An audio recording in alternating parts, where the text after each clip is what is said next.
Good morning, everyone, and welcome back to Rebellious Unknown, where we take the unknown and make it known.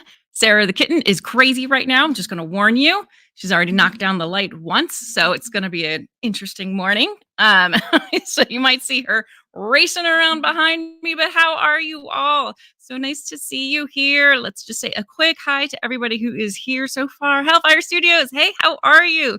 So nice to see you. Owner Houston, good morning to you as well. How are you? Good morning. Akashi Chris from Mind Fork, who is having her live Christmas party tomorrow afternoon at 12 Central, I think, right? How are you? And Amy from Alien Girl 111, how are you? Also known as Nikki Starchild. Carnundrum, how you doing? Good to see you here. So glad that you guys have been able to make it. Yes, Sarah Jane, she's going crazy. Oh my gosh, hope everybody is doing well this morning.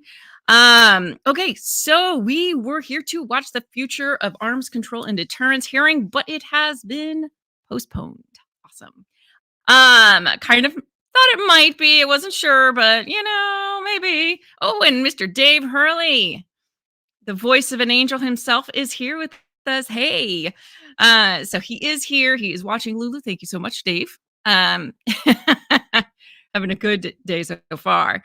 But don't you worry. We still have a hearing we can watch. So this one is about 2 weeks old, but it is an interesting one. I started watching it. I haven't finished it. So we're actually going to be watching it together. And it is on the weaponization of the federal government. I wonder what that could be about. So I thought that would be a really great one to watch today together. So I am going to turn that on. I will be right here with you. I'll be making maybe, if I have anything that's even remotely interesting to say, maybe I'll make some commentary. If you guys, I will be in the chat with you as well. So if you guys have any questions, don't forget to put them in all caps so that I can see them. And let me see if I can get this pulled up and we'll get that started because I'm not sure how long it is. Let me look. Yeah, it's about typical, which is about 3 hours. So it's a long one, or they all are. But it should be an interesting one to watch, and still a timely topic, even though it was 2 weeks ago. Very timely topic. So let me get this up and going. I know it stinks that they postponed the other one, but I will keep an eye out on it, and as soon as they do it, we'll stream that one live. But let's see. Let me get this. All right, let me just double check. Okay, that looks good. I'm just going to get this all situated. There we go. All right, I want you guys to be able to see it. So, like I said, for anyone who's just coming in, the future of arms control and deterrence hearing has been postponed, but we're going to be watching and hearing on the weaponization of the federal government. You hear that? Sounds like a horse. That's the kitten. All right, let's get this going. So I went through all of the waiting period, so it should start up pretty soon. Hopefully. We appreciate the enthusiasm. We will now begin today's hearing with opening statements.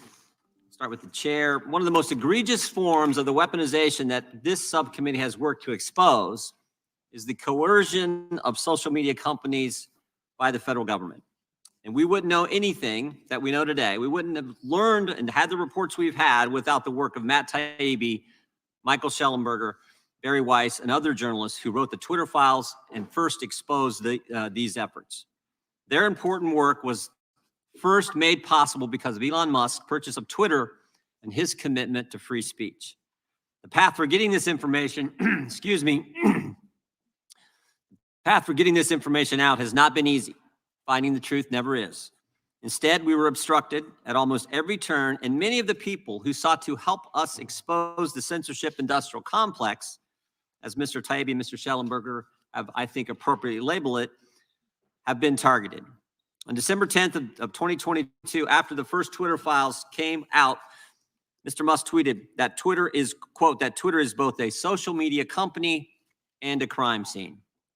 3 days later, 3 days later, the Federal Trade Commission sent Elon Musk a letter demanding to know the identity of the Twitter files' authors and inundated the company with harassing requests for information. Literally 3 days after, named 4 journalists by name. And while Twitter put this information out voluntarily, the other platforms were not as forthcoming. Instead, we had to subpoena them in February of this year, fought with them for months, had to threaten contempt before getting substantive information about government's efforts to censor the American people. And when we first had Mr. Taibbi and Mr. Schellenberger testify back in March, an IRS agent showed up at Matt Taibbi's door. I mean, think about this. I've told this story numerous times, and there's not one person I've told this story to, not one group I've spoken to, where I say, while they are testifying, while Mr. Taibbi is testifying in front of the committee about the weaponization of government, the IRS was actually at that very moment knocking on his door. There's not one person who thinks that was just chance. That just happened to, it was all a coincidence. Not one person, everyone understands that to be the intimidation from our federal government. Now, the good news is this led to a sweeping investigation of the IRS's home visits. And the best news is the IRS has said they will no longer be making unannounced visits to American citizens' homes. It's interesting that the commissioner actually said,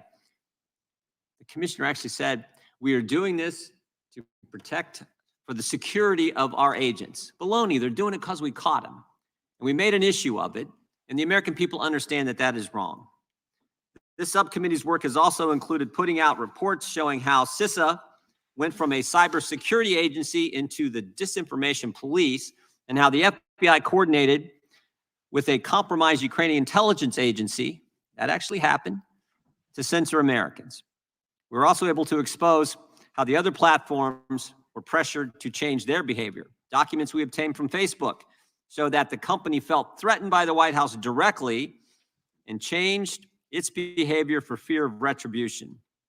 And just this morning, we released information showing the same thing happened with YouTube. While we have more information forthcoming, it's impossible to get a full accounting of the government's censorship efforts when the government actors involved will not participate with our constitutional duty to do oversight. That's why today we are serving subpoenas to former White House employees Rob Flaherty and Andy Slavitt, who have so far refused to sit for interviews despite being directly implicated in emails between the White House and tech companies. I think we might have brought this out in the previous hearing with some of our witnesses today. But never forget, the third day of the Biden administration, I think it was maybe like 36 hours into it, Andy Slavitt sends an email from the White House to Twitter saying, take down this tweet ASAP. And of course, the irony was the tweet was from this administration's Democrat primary opponent, Robert F. Kennedy Jr. And there was nothing in the tweet that was false. And yet the White House, day 3, the Biden administration is trying to take that down.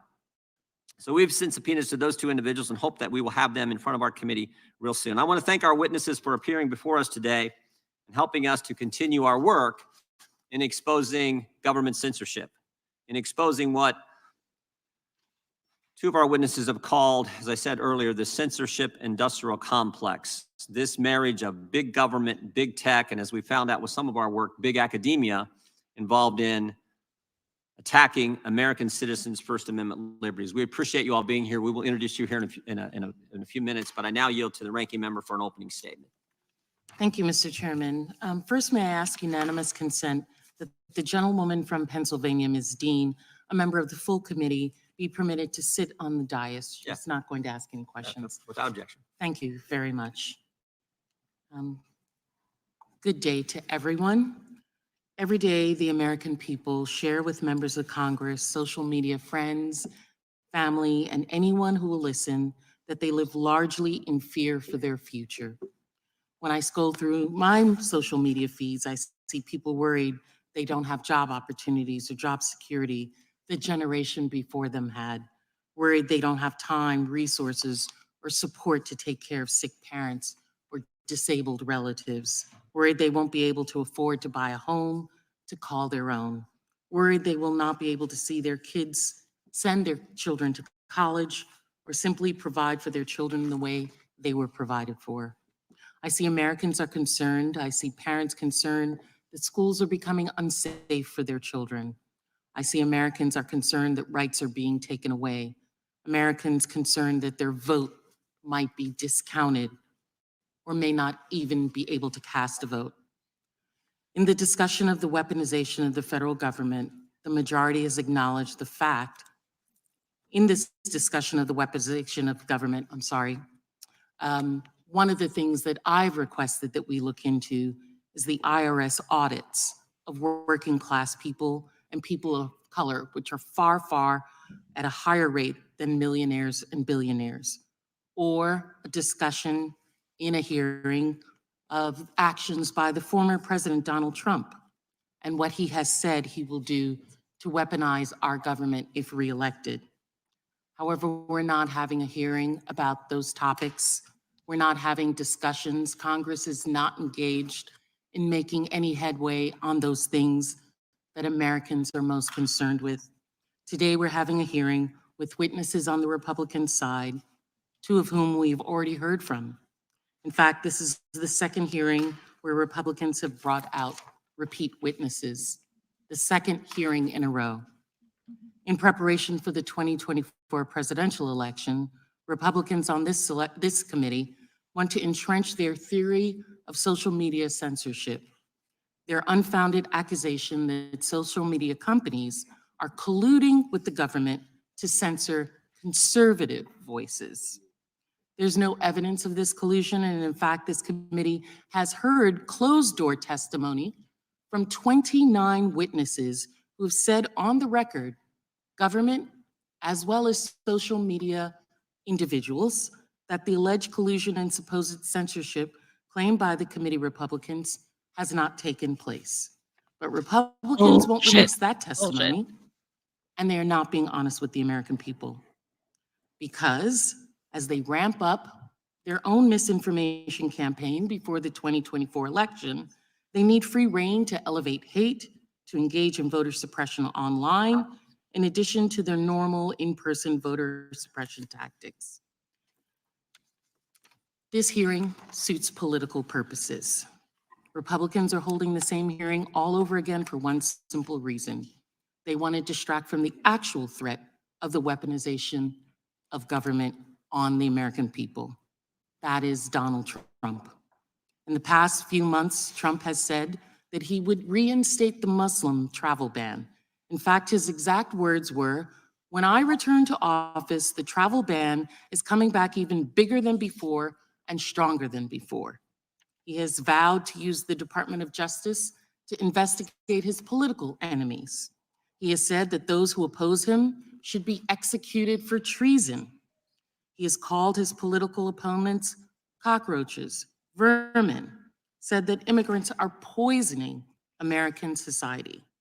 He has promised to use the Insurrection Act to mobilize the military against any protesters who speak out against him if he wins re-election.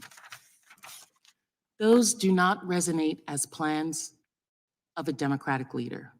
They sound like a dictator. They promise to be one who will silence his enemies and hold on to power at any cost. As the first branch of government, it is our job to be a check on that kind of undemocratic, unstable rhetoric in this republic. Donald Trump's statements are outrageous, and this committee and every member that serves on it should be outraged by them. And every American should be outraged at this committee by not having hearings on that. Many want to shield a man who, as many experts have identified, as spouting rhetoric cribbed from Nazi regime. There you go. Like our episode yesterday, if you guys didn't see that, go watch it. They're bringing Trump into it again. Poisoning the blood of America. This has nothing to do with him. Execution of people who simply speak out against him. For 4 years, this man implemented loyalty tests, called for violence against his opponents, pardoned his friends, tried to illegally keep people out of the country because of their religious beliefs. He shoved children in cages, tried to illegally deploy the United States military to put down peaceful Black Lives Matter protests, and systematically dismantled the civil rights protections afforded to all Americans. And if he comes back that will just be the start. That is why he has very clearly said what he would do over and over. Beyond loyalty tests, he plans to purge the government of all career officials and national security advisors who questions them. He plans to indict anyone who runs against him. He plans to silence protesters with the use of military Keep in mind, force. this hearing has nothing make to this do country his, with Trump not the being Americans' people. It's talking about censorship and the government. These plans will not just Government impact is censoring those who Trump work right in now. government. His plans are Okay, going to that undermine the census does. safety of every American when he appoints national security officials because they are loyal to him, not because they understand national security. They're going to impact people in areas that need support if he feels that they didn't vote against him. These This is how plans are scared going the to hurt men Democrats and are. They women bring it bravely into serving in our every military and law hearing, ladies. enforcement. Every We're going to be hearing. forced to choose between carrying out fundamentally illegal unconstitutional orders and losing their job. Today, we have Ms. Troy before us as a witness who has bravely spoken out to tell the world how Trump's White House had a culture of fear, how he had dictator-like tweets and statements, how he incited his followers to violence, and how he orchestrated detailed plans to spin his conspiracies into action by his followers. And she can say this with authority because she was there. She is a Republican who was in the Trump administration. When she says he means what he says, or that he will do everything in his power to make his dangerous promises come true, she speaks from experience. To use the words of the former United States Poet Laureate, Dr. Maya Angelou, when people show you who they are, believe them the first time. And Ms. Troy, I want to apologize in advance for any attacks made against you today, which I'm sure will come, or afterwards. I want to thank you for your bravery. Sure will come from my horrible Republican colleagues. And speaking truth at all times. To be worried more about America than you are about winning. I yield back. Gentleman yields back without objection. All other opening statements will be included in the record. We will now introduce today's witnesses. Mr. Matt Taibbi is a journalist and author. He's one of the authors of the Twitter Files, previously worked for Rolling Stone. He also has written several books about American politics and culture. He won the Izzy Award for Independent Journalism in 2020 and the Dow Prize from the National Journalism Center for his work on the Twitter Files. Appreciate you being here today, Mr. Ty. Mr. Michael Schellenberger is also a journalist, author, and one of the authors of the Twitter Files. He has co-founded several nonprofits, including the Breakthrough Institute, Environmental Progress, and the California Peace Coalition. His work often focuses on crime and drug policy, homelessness, and the climate. Mr. Schellenberger has also won the Dow Prize and was named a Hero of the Environment by Time Magazine in 2008. We welcome Mr. Schellenberger as well. Ms. Rupa Subramanya, pretty close, I think. Ms. Subramanya is a journalist for the Free Press. She is based in Canada and has lived or worked in India, the Middle East, Europe, and Asia. Her work has previously appeared in the Wall Street Journal and Foreign Policy, and she has been cited in the Financial Times and the New York Times. And we welcome you as well. Ms. Olivia Troy, who the ranking member just mentioned and talked about, is a former national security official, having served at the Department of Homeland Security, in the intelligence community, and at the Department of Defense. She served as Homeland Security and Counterterrorism Advisor to Vice President Mike Pence. And we welcome you as well. We will now begin by swearing you in. Would you all please stand, raise your right hand. Do you swear or affirm under penalty of perjury that the testimony you're about to give is true and correct to the best of your knowledge, information, and belief, so help you God? Let the record show that each of the witnesses has answered in the affirmative. You can be seated. Thank you. Please know that your written testimony will be entered into the record in its entirety. Accordingly, we ask that you summarize your testimony in 5 minutes, give or take. We'll be a little lenient, of course. The microphone in front of you has a clock and a series of lights, and you know how this works: red, green, yellow. It gets to yellow, start winding it down, gets to red, then you got a little extra time, and then we'll stop. But we'll be lenient with that. Let's start with Mr. Schellenberger. Let's start with Mr. Schellenberger. We'll work right down the line. So, Mr. Schellenberger, you're recognized for 5 minutes. Thank you very much, Chairman Jordan, Ranking Member Plaskett, and members of the subcommittee. Thank you for inviting my testimony. 9 months ago, I testified and provided evidence to the subcommittee about the existence of a censorship industrial complex, a network of government agencies, including the Department of Homeland Security, government contractors, and big tech media platforms that conspired to censor ordinary Americans and elected officials alike for holding disfavored views. I regret to inform the subcommittee today that the scope, power, and lawbreaking of the censorship industrial complex are even worse than we had realized back in March. 2 days ago, my colleagues and I published the first batch of internal files from the Cyber Threat Intelligence League, which show US and UK military contractors working in 2019 and 2020 to both censor and turn sophisticated psychological operations and disinformation tactics developed abroad against the American people. Many insist that all that we identified in the Twitter files, the Facebook files, and the CTI files were legal activities by social media platforms to take down content that violated the terms of service. Facebook, X, formerly Twitter, and other big tech companies are privately owned, people point out, and free to censor content. And government officials are free to point out wrong information, they argue. But the First Amendment prohibits the government from abridging freedom of speech. The Supreme Court has ruled that the government may not induce, encourage, or promote private persons to accomplish what is constitutionally forbidden to accomplish. And there's now a large body of evidence proving that the government did precisely that. What's more, the whistleblower who delivered the CTIL files to us says that its leader, a quote unquote former British intelligence analyst, was quote unquote in the room at the Obama White House in 2017 when she received the instructions to create a counter-disinformation project to, quote, stop a repeat of 2016. The US Department of Homeland Security's Cybersecurity and Information Security Agency, CISA, has been the center of gravity for much of the censorship, with the National Science Foundation financing the development of censorship and disinformation tools, and other federal government agencies playing a supportive role. Emails from CISA's NGO and social media partners show that CISA created the Election Integrity Partnership, EIP, in 2020, which involved the Stanford Internet Observatory and other US government contractors.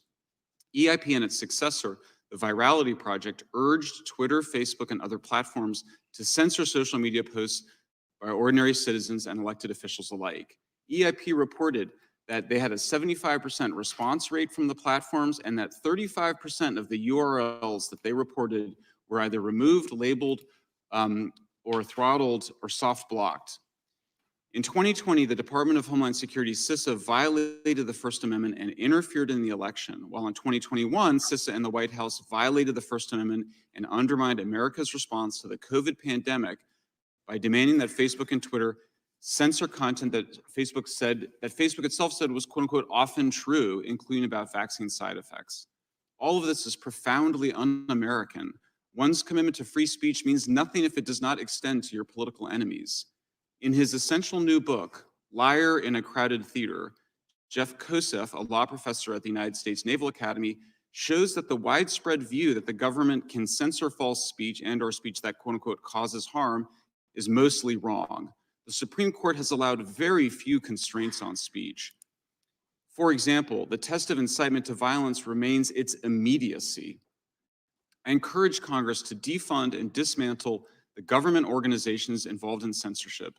That includes phasing out all funding for the National Science Foundation's Track F, Trust and Authenticity in Communication Systems, and its Secure and Trustworthy Cyberspace track. I would also encourage Congress to abolish CISA in DHS.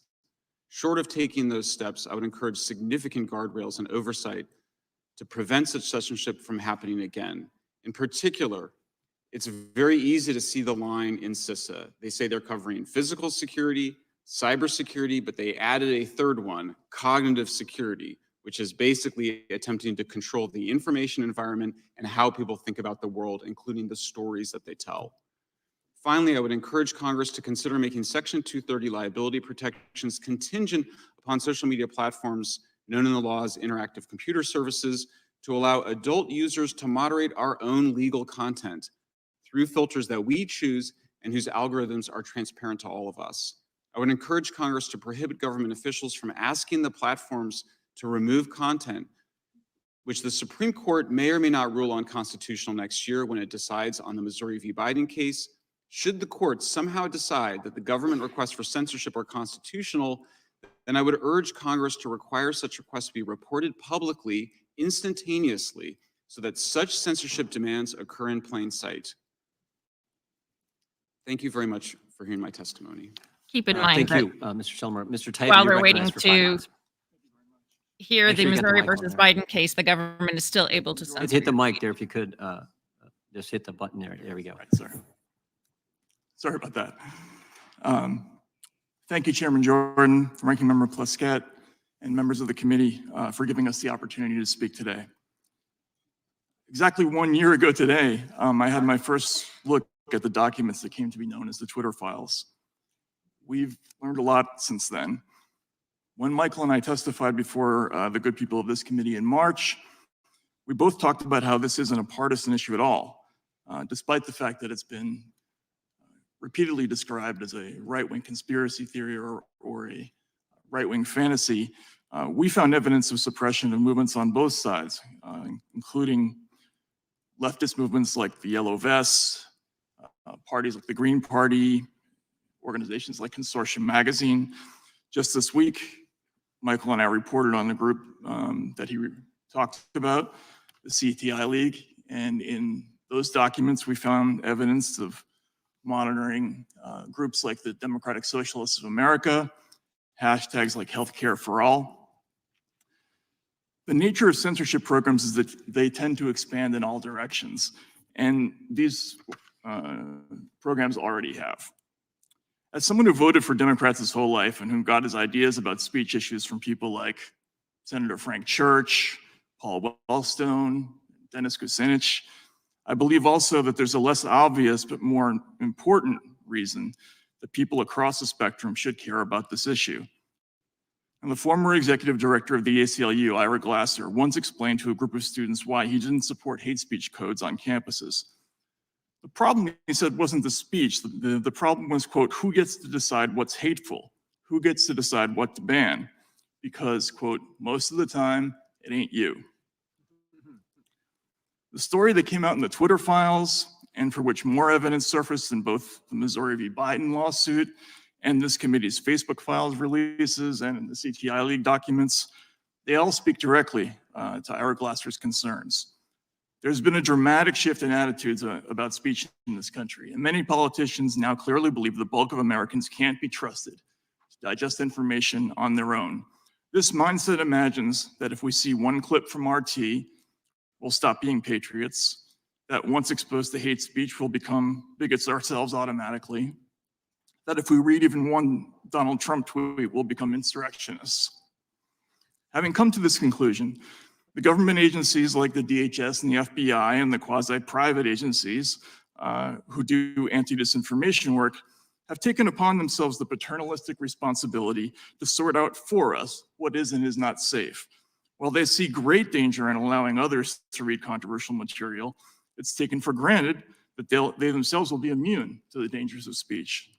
This leads to the one inescapable question about these new anti-disinformation programs that is never discussed but needs to be. Who does this work? Stanford's Election Integrity Project helpfully made a graphic showing the quote-unquote external stakeholders involved in their content review operation. It showed 4 columns: government, civil society, platforms, and media. There's one group that's conspicuously absent from that list: people, ordinary people. Whether America continues the informal sub-rosa censorship system we've seen in the Twitter files or the Facebook files, or whether it formally adopts something like Europe's draconian New Digital Services Act, it's already abundantly clear who won't be involved in this kind of work. There'll be no dock workers doing content flagging, no poor people from inner city neighborhoods, no single moms pulling multiple waitressing jobs, no immigrant store owners or Uber drivers. These programs will always feature a tiny, rarefied sliver of affluent professional class Americans censoring a huge and ever-expanding pool of everyone else. Take away the highfalutin talk about countering hate and reducing harm, and anti-disinformation is just a bluntly elitist gatekeeping exercise. If you prefer to think in progressive terms, it's class war. If one small demographic over here has broad control over the whole speech landscape, and a great big one over there has no control whatsoever, it follows that one of those groups will end up with more political power than the other. Which one is the winner? To paraphrase our Glasser, it probably ain't yours. It isn't just one side or the other that will lose if these programs are allowed to continue. It's pretty much everyone, which is why these programs must be defunded before it's too late. Thank you very much. Thank you, Mr. Tubby. Well done. Ms. Subramanya, you are recognized now for 5 minutes. Thank you, Chairman Jordan. I'm pleased to be able to join you today to testify on the importance of free expression. I'd like all of you to think of me as a time traveler from the not too distant future, coming back to the present to offer you a glimpse of what could lie ahead for America. I live in a time in which, in the name of fairness, you can't share the stories you write for my news publication on social media.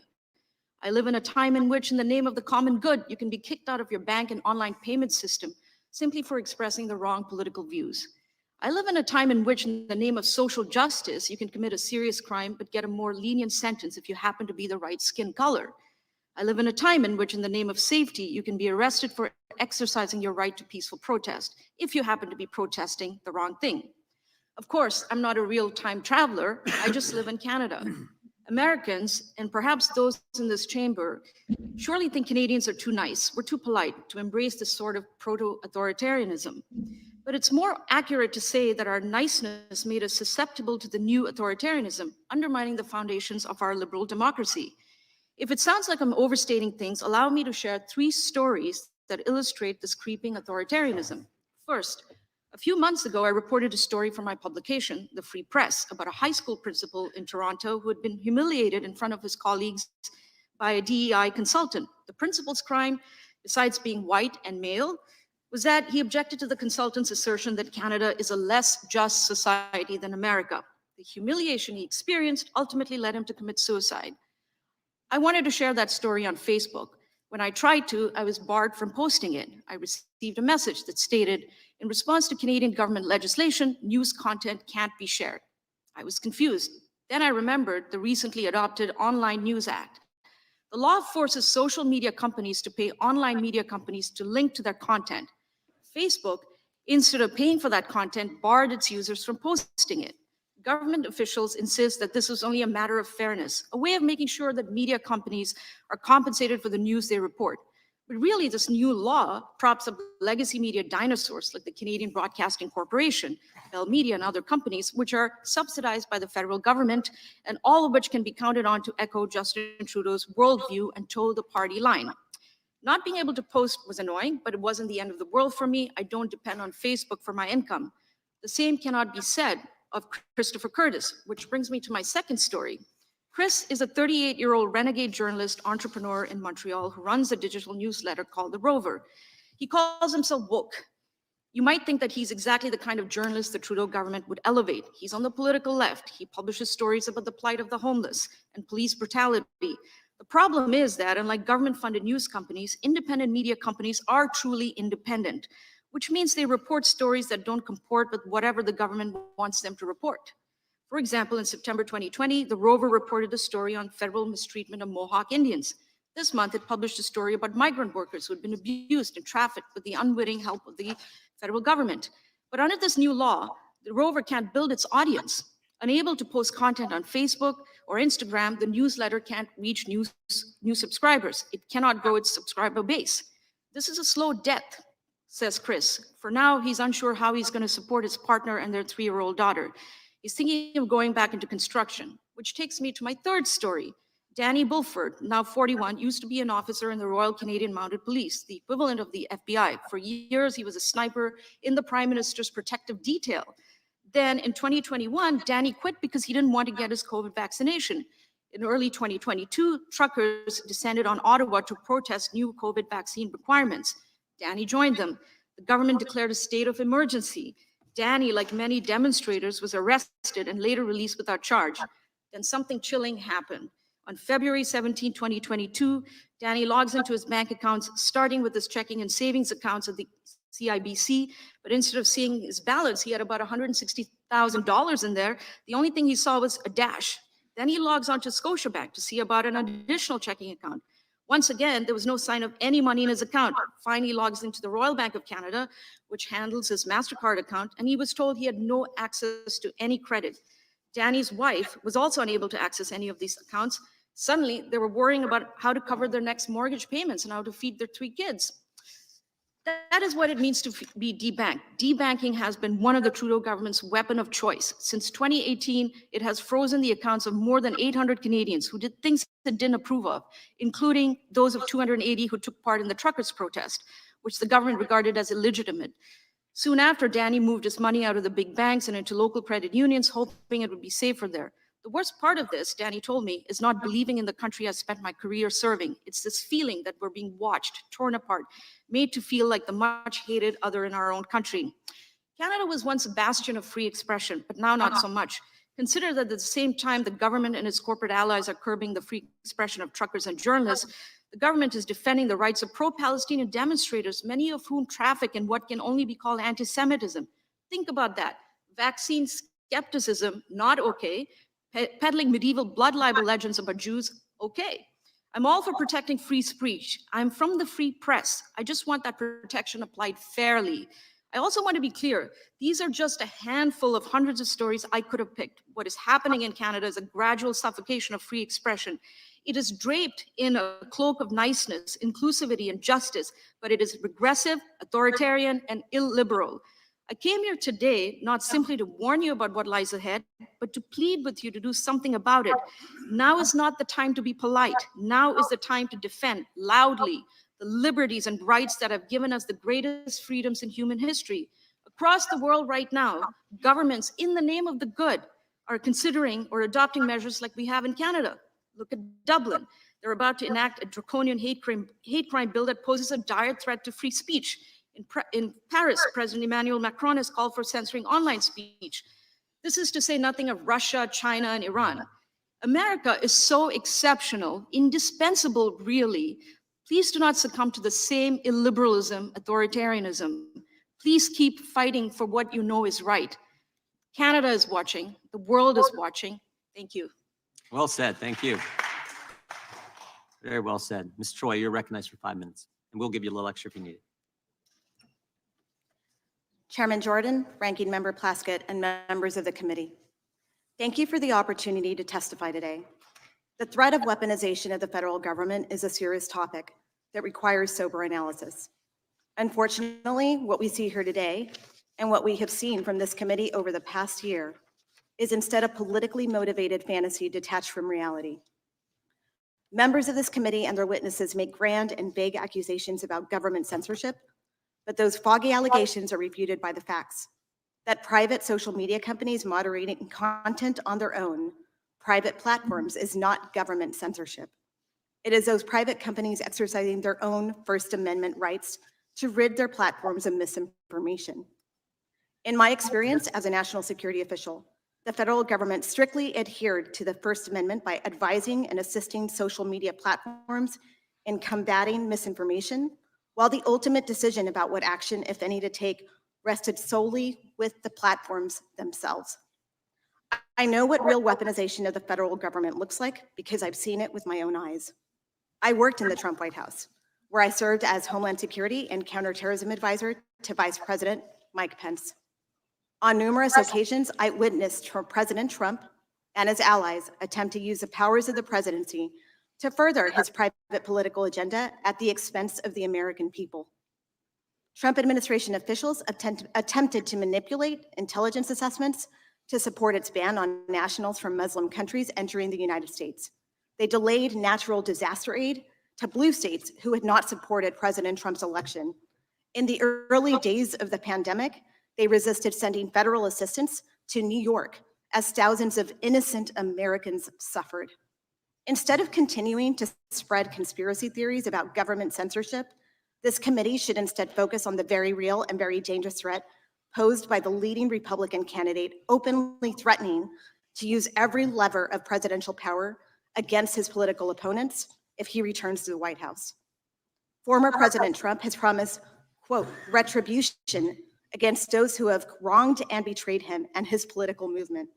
He has pledged to, quote, root out the radical left thugs that live like vermin within the confines of our Here we go country. again.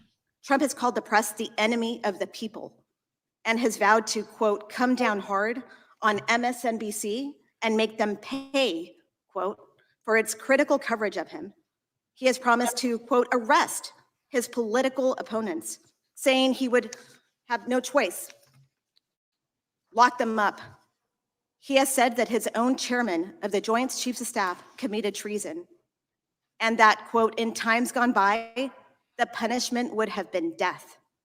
Most ominously, he has called for the termination of all rules, regulations, and articles, even those found in the Constitution, his words.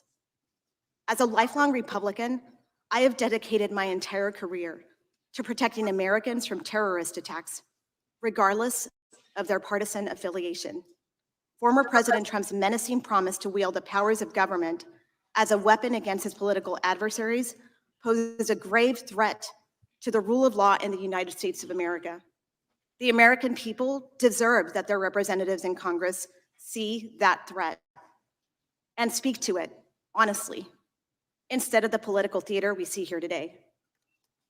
I welcome the committee's questions.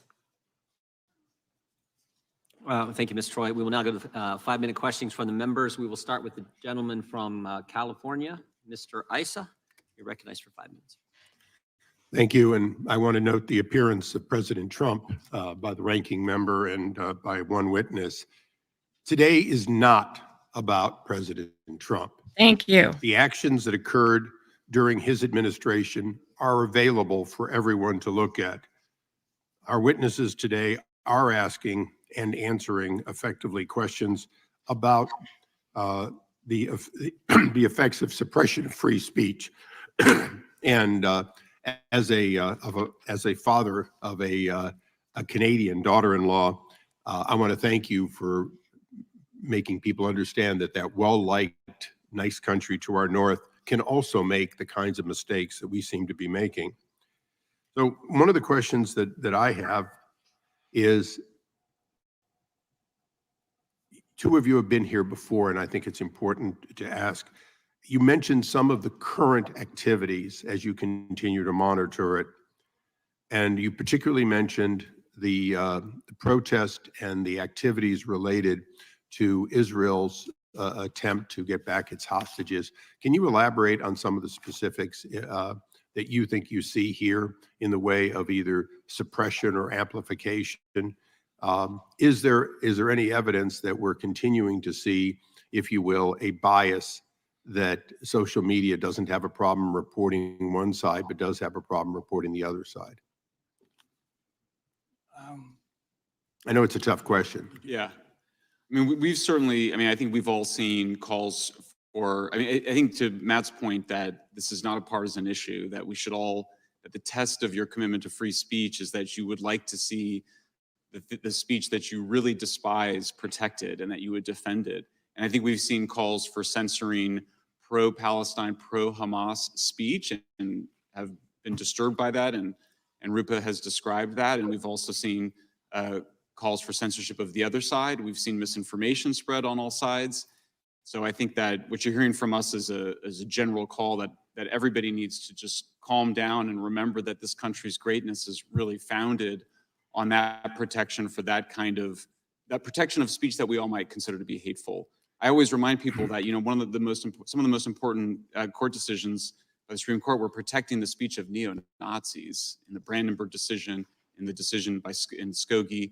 If we can tolerate neo-Nazis marching through neighborhoods of Holocaust survivors, certainly I think we're capable of tolerating people defending violent attacks. And that brings us to a question. As we bring you back here and some new witnesses, do we have a challenge in America that we're constantly looking at what should be censored rather than how do we get more free speech so that the counter opinions are heard as loudly as those who yell and are heard the first time? Well, first of all, thank you for the question. I think it's important to remember that the First Amendment not only guarantees people the right to speak and voice their opinions, but it also guarantees the right of all of us to hear those opinions. That's a crucial element of the promise. So that goes to a follow-up. If that's the case, your suggestion about a instantaneous and transparent unveiling of any and all reduction, throttling, et cetera. Let's assume for a moment it's technically possible quickly. It's certainly possible, but let's just say it was technically possible quickly. We're a legislative body. Do you believe it's appropriate for us in a Transparency Act to mandate that this happen so that we no longer have the kind of things that happened to the chairman, where he simply was systematically throttled so that he wasn't censored, he simply wasn't heard very loudly? If we had had that, do you believe that it would have changed the outcome, and should Congress look at mandating it? I can say something about that. Yeah, sure. Yeah, I mean, I strongly support transparency. You know, if you require, for example, that government officials or people supported by the government, such as this EIP or VP group, and by the way, just to give you some quotes. Well, you mean what the ranking member described as legitimate, suggestions, and it was independent. Right. Isn't that always the defense, though, is that we didn't make the decision and the other guy didn't make the decision, it just happened?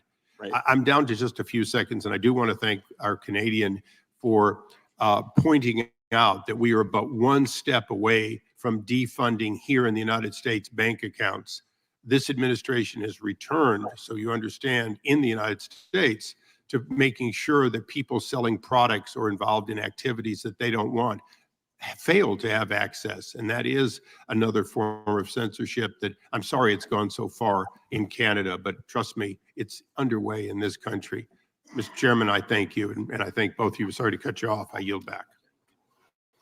The gentleman yields back. The gentleman from Virginia is recognized. Thank you, Mr. Chairman. And Ms. Troy, I want to thank you for your powerful statement and for your courage. And I understand why my friend from California wants to tell us that this hearing isn't about Donald Trump, because that's too difficult a topic. Jerry, as my friend, I did want to thank you for bringing Mr. Chairman, it's my time. I reclaim my time. Imagine it's October 2020, and someone tells you that President Donald Trump is going to use violence and chaos directed at the Congress and the Vice President of the United States to overturn the legitimate results of the 2020 presidential election. For many, that would have been hard to believe, and I'm sure my friends on the other side would have said, there they go again. Critics of Trump will just claim anything. But everyone here saw what happened on January 6th, and we now have, in fact, a federal indictment charging him with that very matter. This month, we learned that Donald Trump's shadow administration at Project 2025 is planning executive orders that would invoke the Insurrection Act and allow him to send military out to patrol American streets. Ms. Troy, some of my colleagues across the aisle have suggested that Trump's quotes about using military in our cities and the rumored plans to invoke the Insurrection Act are simply bluster designed to galvanize his base. Would you dismiss Trump's plans to deploy the military against American citizens as bluster? Please say that's not what I'm here to Thank you for testify the about. question. Absolutely not. Having worked in the Trump administration when President Trump at the time repeatedly raised the Insurrection Act as a potential to be used on protesters, even safe protesters, repeatedly. And I can tell you that there were some serious heated discussions with members of his own cabinet, the Secretary of Defense, the Chairman of the Joint Staff, heads of law enforcement, who expressed significant concern about the things being discussed to be used against our own American citizens. That is something that should be taken very, very seriously. On June 1, 2020, on June 1, Americans watched as the National Guard participated in a violent crackdown near the White House. That's what you're referring to. Is that not right? Correct. And there was a heated debate, and the president was the one asking that federal troops, military, U.S. military, be called, up to 10,000 troops to quell peaceful protests in Washington, D.C. Is that accurate? That is correct. I was there that He day. also called for them on January Arguing 6th, to but that use didn't happen. The military. That is correct. And presumably, General Milley at the time resisted those calls. Is that correct? That is correct, and so did Secretary Esper. And that might have something to do with President Trump referring to the chairman of the Joint Chiefs, Mr. General Milley, his chairman, as a traitor, and invoking the fact that in the old days, the price to be paid for convicted treason is death. Is that correct? That is correct. Chairman Milley was just doing his job in military service. Do you believe that the deployment of 10,000 troops at that time would have been consistent with the mission of the American military, suppressing peaceful demonstrations by fellow Americans in the nation's capital? President Trump was told repeatedly that that would not be an appropriate use of the military resources. What does this And have to he do was with also censorship? told that his efforts to resituate law enforcement and use law enforcement agencies that were not appropriate for crowd control were also incorrect uses of what our law enforcement and these entities are traditionally used for. In your testimony, you cited violent language, increasingly incendiary language being invoked by President Trump about his so-called enemies. One of the words he used was vermin. What does that echo in your mind? Anyone else come to mind historically who referred to enemies of the state as vermin? Here we Yes, go. the horrible Hitler. And Goebbels. Thank you. Thank you so much for your courage. Thank you for being here. And I hope the American people take heed from your strong words today about the threat that's looming. I yield back. Gentleman yields back. Chair recognizes the gentleman from Kentucky for 5 minutes. Thank you, Chairman. Ms. Troy, you stated in your opening statement that this committee was indulging in fantasy detached from reality, that members of this committee and their witnesses make grand and vague accusations about government censorship, and that we are spreading conspiracy theories about government censorship. Would one of those conspiracy theories be that government-funded agencies were flagging and trying to censor official congressional accounts on social media? Are you denying that that occurred? I would have no knowledge of that. I'm not aware of that Well, happening. we're going to make you aware of that Sorry, right guys. now. Mm. Mr. Schellenberger, can you speak to this tweet? I saw that you flagged this in one of your recent articles on Substack. Can you tell us why this tweet brought attention in your article? Yeah, because that was one of the tweets that that the Virality Project at Stanford Institute Internet Observatory had flagged to Twitter as misinformation, and that I believe it was labeled or censored in some other way. So it was the Stanford Virality Project, that is funded by the government, is it not? Yes, it is. And so their purpose ostensibly is to stop misinformation, malinformation, and to flag things they say that might be against the terms of service of the social media companies. Is that correct? Yeah, that's right. Ms. Troy, is there any reason you think that this should have been flagged? Depends on whether you're spreading inaccurate information. Well, it references a study Seem to from do that Israel, a often. published study from Israel, and the tweet just restates the title of the study. Does it Up to the trouble social you media that, companies to review their policies? It's an internal choice. yeah, are you going to sit here and maintain that it's a conspiracy theory that this occurred? We have the documents. Mr. Schellenberger has the documents that showed that this occurred. Well, then it was flagged for a reason. What's the reason? Is there ever a good reason to censor a member of Congress? This is my official account. This is not a personal account. This is not a campaign account.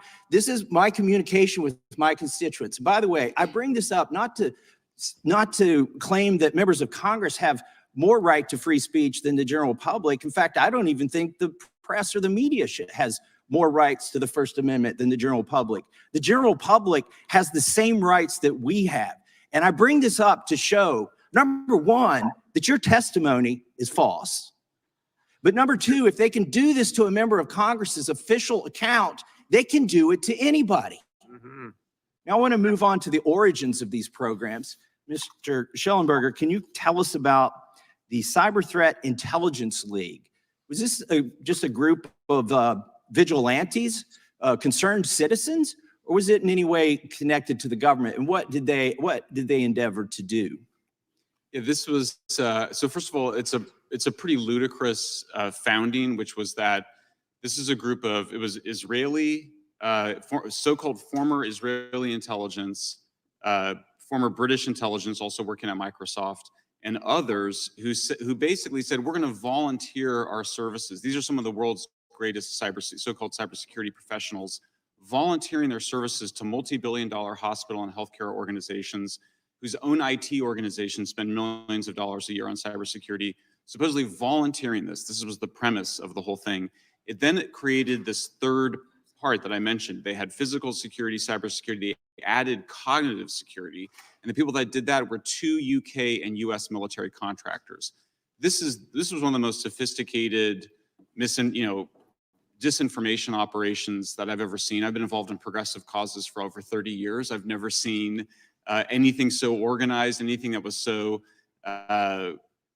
focused on a particular goal and that had so many people that came from military and intelligence organizations. It gave me the creeps just reading about it. And in the documents, is it true that they used their agency seals, FBI, CISA, when they were communicating with each other?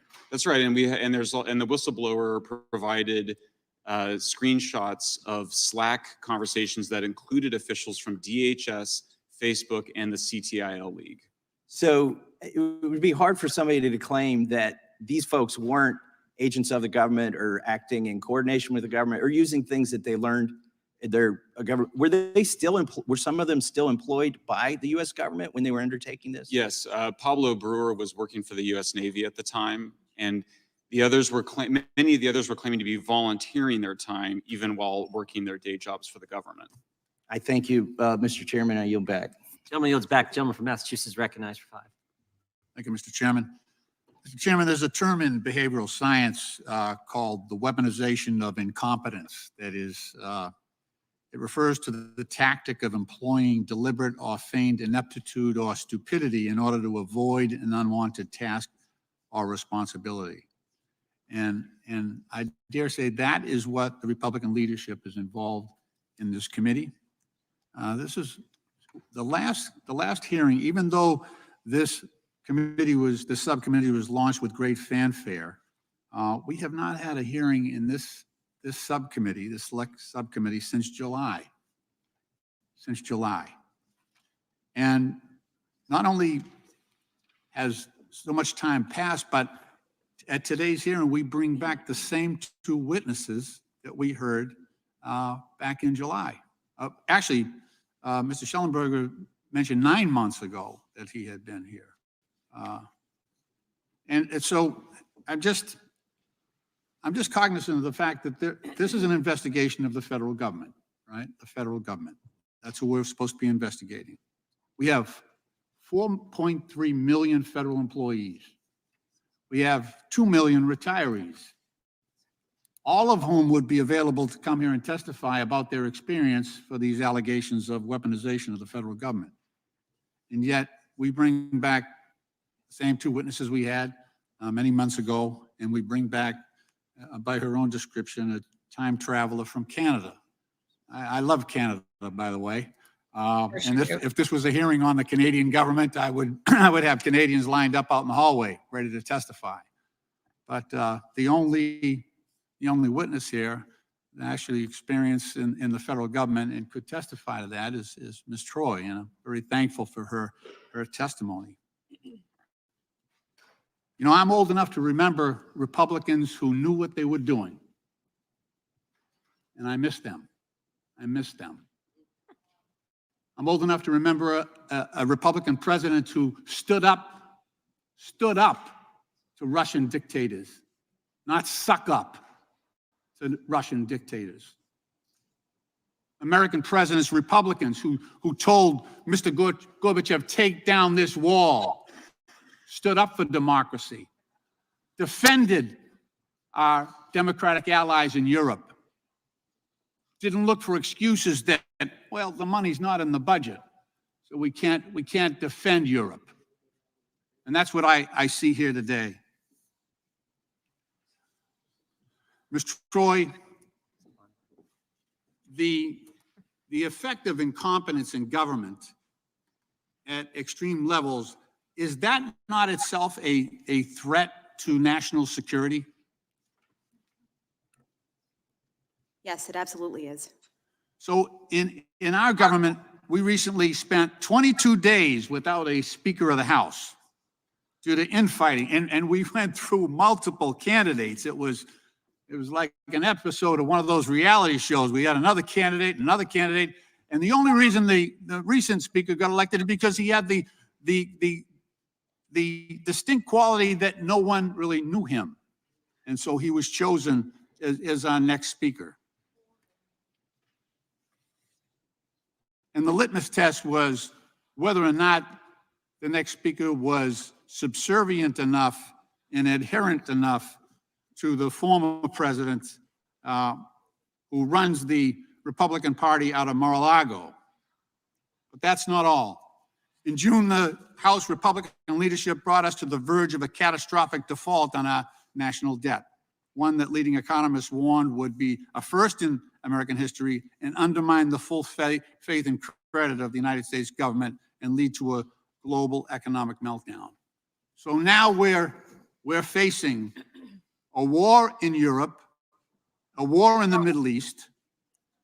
We're facing a looming shutdown again of the United States government, and we're dealing with the weaponization of the deep state, which seems pretty shallow at this point, with the paucity of witnesses that the Republican majority has produced.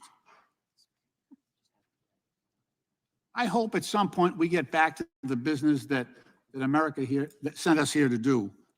This is not it. This is crazy conspiracy theory that we're pursuing here, and we ought to get back to the business that America demands us by virtue of our oath of office. There's protection of your First Amendment rights, everybody, right there. Gentleman yields back. The chair now recognizes the gentlelady from New York, Ms. Stefanik, for 5. Thank you, Mr. Chairman. It has been almost 1 year since the first bombshell Twitter files. Looking back now, and my questions are for Mr. Taibbi and Mr. Schellenberger, what was the most alarming thing that you came across during your review of internal Twitter documents? And I have a number of follow-up questions, so keep it short. Sure. Thank you for the question.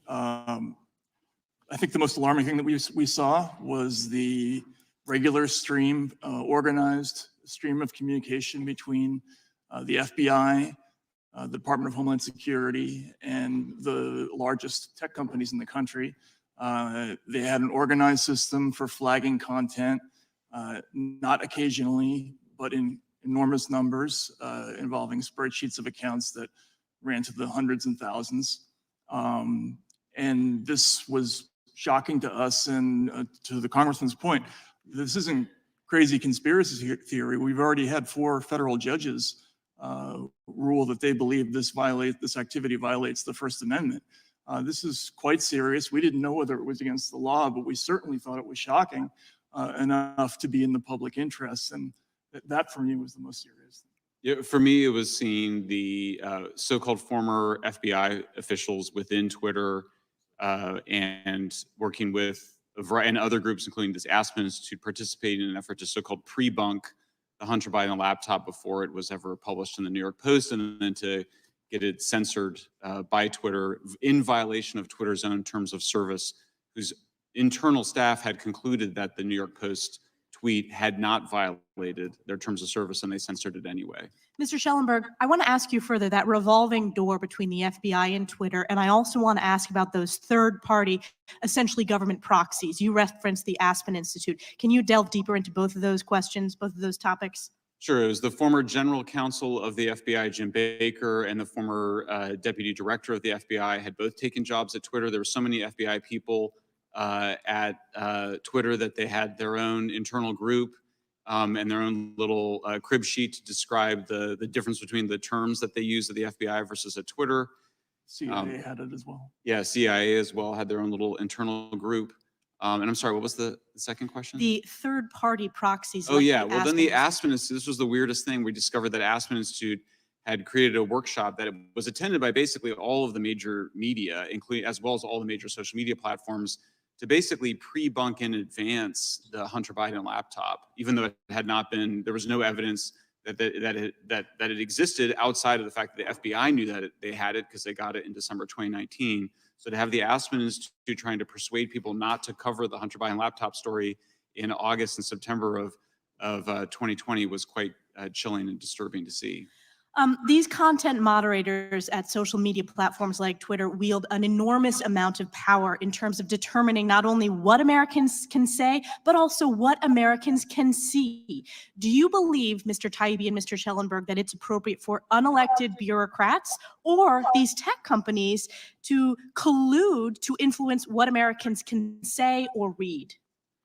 Absolutely not. And, I wanted to stress again that all this was happening secretively with the blessing of the Department of Homeland Security, with them sending things to, this is from the EIP at Stanford to Twitter and Facebook saying, we repeat our recommendations that this account be suspended. We recommend labeling all instances of this article. We recommend that you flag as false this. All these demands being made secretly without any public review. My view is that the government doesn't decide who can speak in the town square. Why should the government be deciding who can speak on social media platforms? We, the people, should decide our own content as adults, legal content. It should not be decided by either government or big tech. And Mr. Taibbi and Mr. Schellenberg, do you believe that this censorship is a form of election interference? Absolutely it is. There's no question in my mind. Mr. Taibbi? Yes, I think it certainly can be. In the latest story that we did on the CTI League, we saw the overt partisanship of the people involved in this operation. That was actually the reason the whistleblower came forward. The people involved just assumed, one of the quote was, they assumed everyone who was smart thought the way they did. They talked about the potential election of Donald Trump being an end of the world event. They talk about the wackadoodles who actually watch Fox News. And, even as somebody who doesn't vote for Republicans, it was shocking to me to see this. And I think this was a consistent theme of not just the CTI League, but most of the censorship organizations that we looked at. They all tend to drift in one direction. Yield back. Gentlelady yields back. The chair now recognizes the gentlelady from Florida. Thank you, Mr. Chairman. All of us here today have heard the stories of the depths of human depravity from the Hamas attack, resulting in unthinkable brutality, including the mass murder of innocent Jews and civilians on October 7th. Witnessing such barbarity steals part of your humanity, and it demonstrates how hatred can drive humans to do unspeakable things to one another. And nowhere is hatred more evident than on social media. Since the October 7th attack, anti-Semitic and anti-Muslim hate speech has exploded online. In just 1 month after the attack, the hashtag Hitler was right appeared in over 46,000 posts. But the rhetoric isn't limited to hate speech and death threats. Jewish conspiracy theories and disinformation continually find safe harbor on social media platforms. Even the racist and anti-Semitic Great Replacement theory was recently amplified on Twitter/X by none other than its owner, Elon Musk, and the right-wing darling, Tucker Carlson. Terrorists use the platforms to terrorize target populations, and Hamas even used the personal accounts of hostages and victims to live stream their brutality to incite further violence. Mr. Taibbi, yes or no, should social media companies allow rape and murder to be live streamed by terrorists on their platforms in order to create fear and incite violence? I believe that would violate their terms of service, would it not? So your answer is no, it should not do, they should not be allowed to do that. Live stream rape and murder? No, Right. I think that would count as speech that would be prohibited under their terms of Good. service. You do have absolutist policies, but I do not have absolute. I do not have. Please don't interrupt me. You have absolute. I've asked your question. You answered it. You do have absolutist policies. At least they have some limits. But I think a Homeland Security official. With respect, Congresswoman, all journalists operate reclaiming under my time. limits. If a Homeland Security official echoed your opinion, you would call it censorship. But I'm glad that at least you acknowledge that rape and murder should not be allowed on social media. See how they do platforms. this? They Mr. twist their Troy, words. I have the same question. Yes or no? Should social media companies take down brutal images of rape and murder live streamed by Hamas or similar groups like ISIS? Rape and murder are illegal. I agree with No, Mr. Ms. Troy. Oh, Ms. Free Troy. speech is not. you were looking at me, sorry. Sorry. Yeah, I believe they should follow their internal policies and they should absolutely not leave content up like that. And I can tell you as someone who worked on the Christchurch shooting where that terrorist live streamed the attack, which was horrifying, horrific. We did have conversations. We had official meetings with social media as an international community to discuss terrorist use of the internet and this violent rhetoric on there and what it would lead to more potential violence. These conversations were done in conjunction with social media companies, and it was up to them on their policies to make their decision on whether that met the threshold. And that's exactly the point. Can you talk about, during your time at the Trump White House, did you experience situations where information shared on social media presented a national security concern?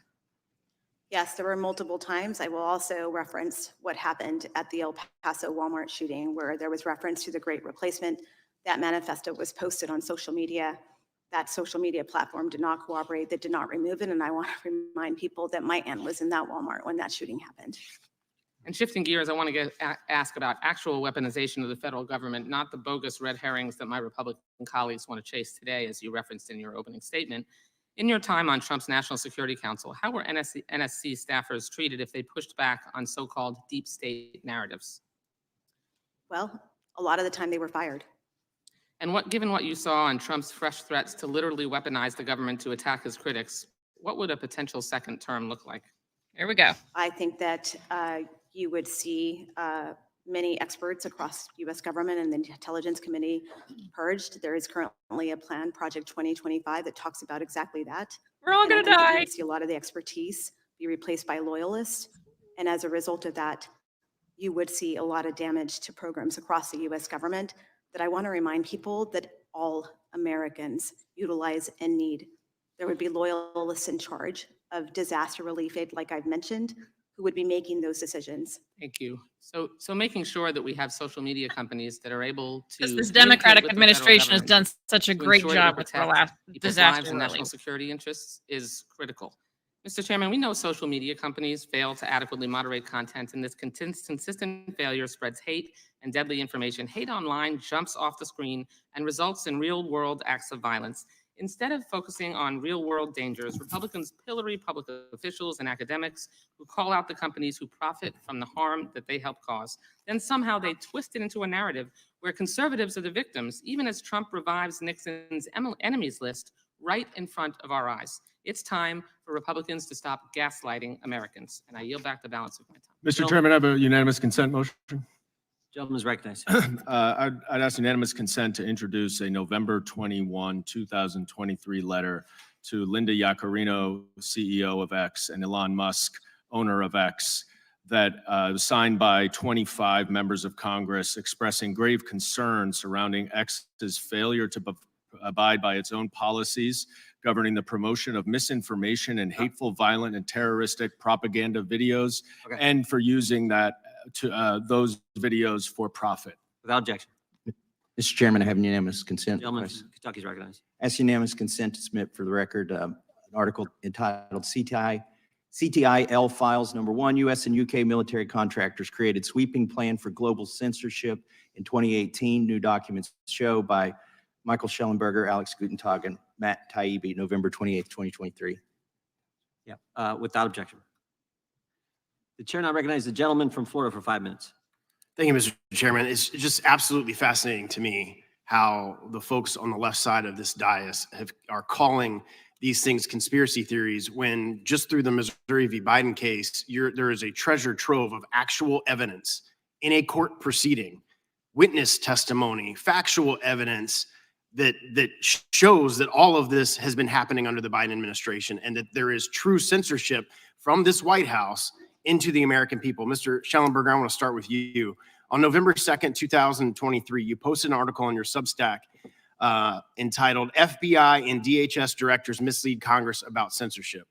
In the post, you detail Senator Paul's recent questioning of DHS Secretary Mayorkas and FBI Director Wray regarding their respective departments' censorship activities. Notably, Secretary Mayorkas and Director Wray both testified that their agency personnel complied with the law and did not violate First Amendment rights by targeting constitutionally protected speech on social media platforms. Given what we have learned in recent months from the Missouri v. Biden case and your investigative reporting shining the light on the Cyber Threat Intelligence League, is it fair to say that Secretary Mayorkas and Director Wray lied to Congress when they told Senator Paul that their agency personnel did not target constitutionally protected speech? Yeah, I mean, I think it's fair to say that they misled Congress. I can't be sure of their intention, but they're wrong that those agencies weren't involved in demanding censorship by the social media platforms. And just briefly, like how were they involved in censoring speech? Well, I don't want to read your whole article. Just sure. I mean, FBI agents were directly flagging content to Twitter saying this appears to violate your terms of service. What about this? What about that? Same thing with DHS staff, and then of course DHS created the Election Integrity Partnership, which then became the Virality Project, which was in the process of demanding mass censorship of Americans. And based on them reaching out, a lot of these social media companies then acted on that, like the Hunter Biden laptop, all these different activities, correct? Yeah, absolutely. And you have to remember the context is that this was at a time when the social media companies were being threatened to lose their ability to operate, which is the Section 230. One of the most dramatic instances, which is in the Facebook files, is where the White House is demanding that Facebook censor content that they think could lead to people becoming hesitant to take the vaccine. Facebook responded and said that they were removing often true content of vaccine side effects.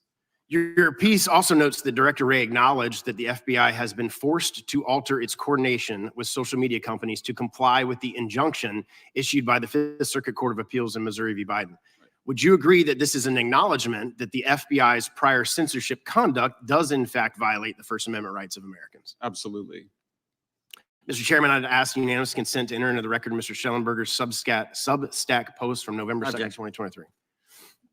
Unless Congress acts, will there be any consequences for these government officials who have actively supported censorship of certain viewpoints on social media?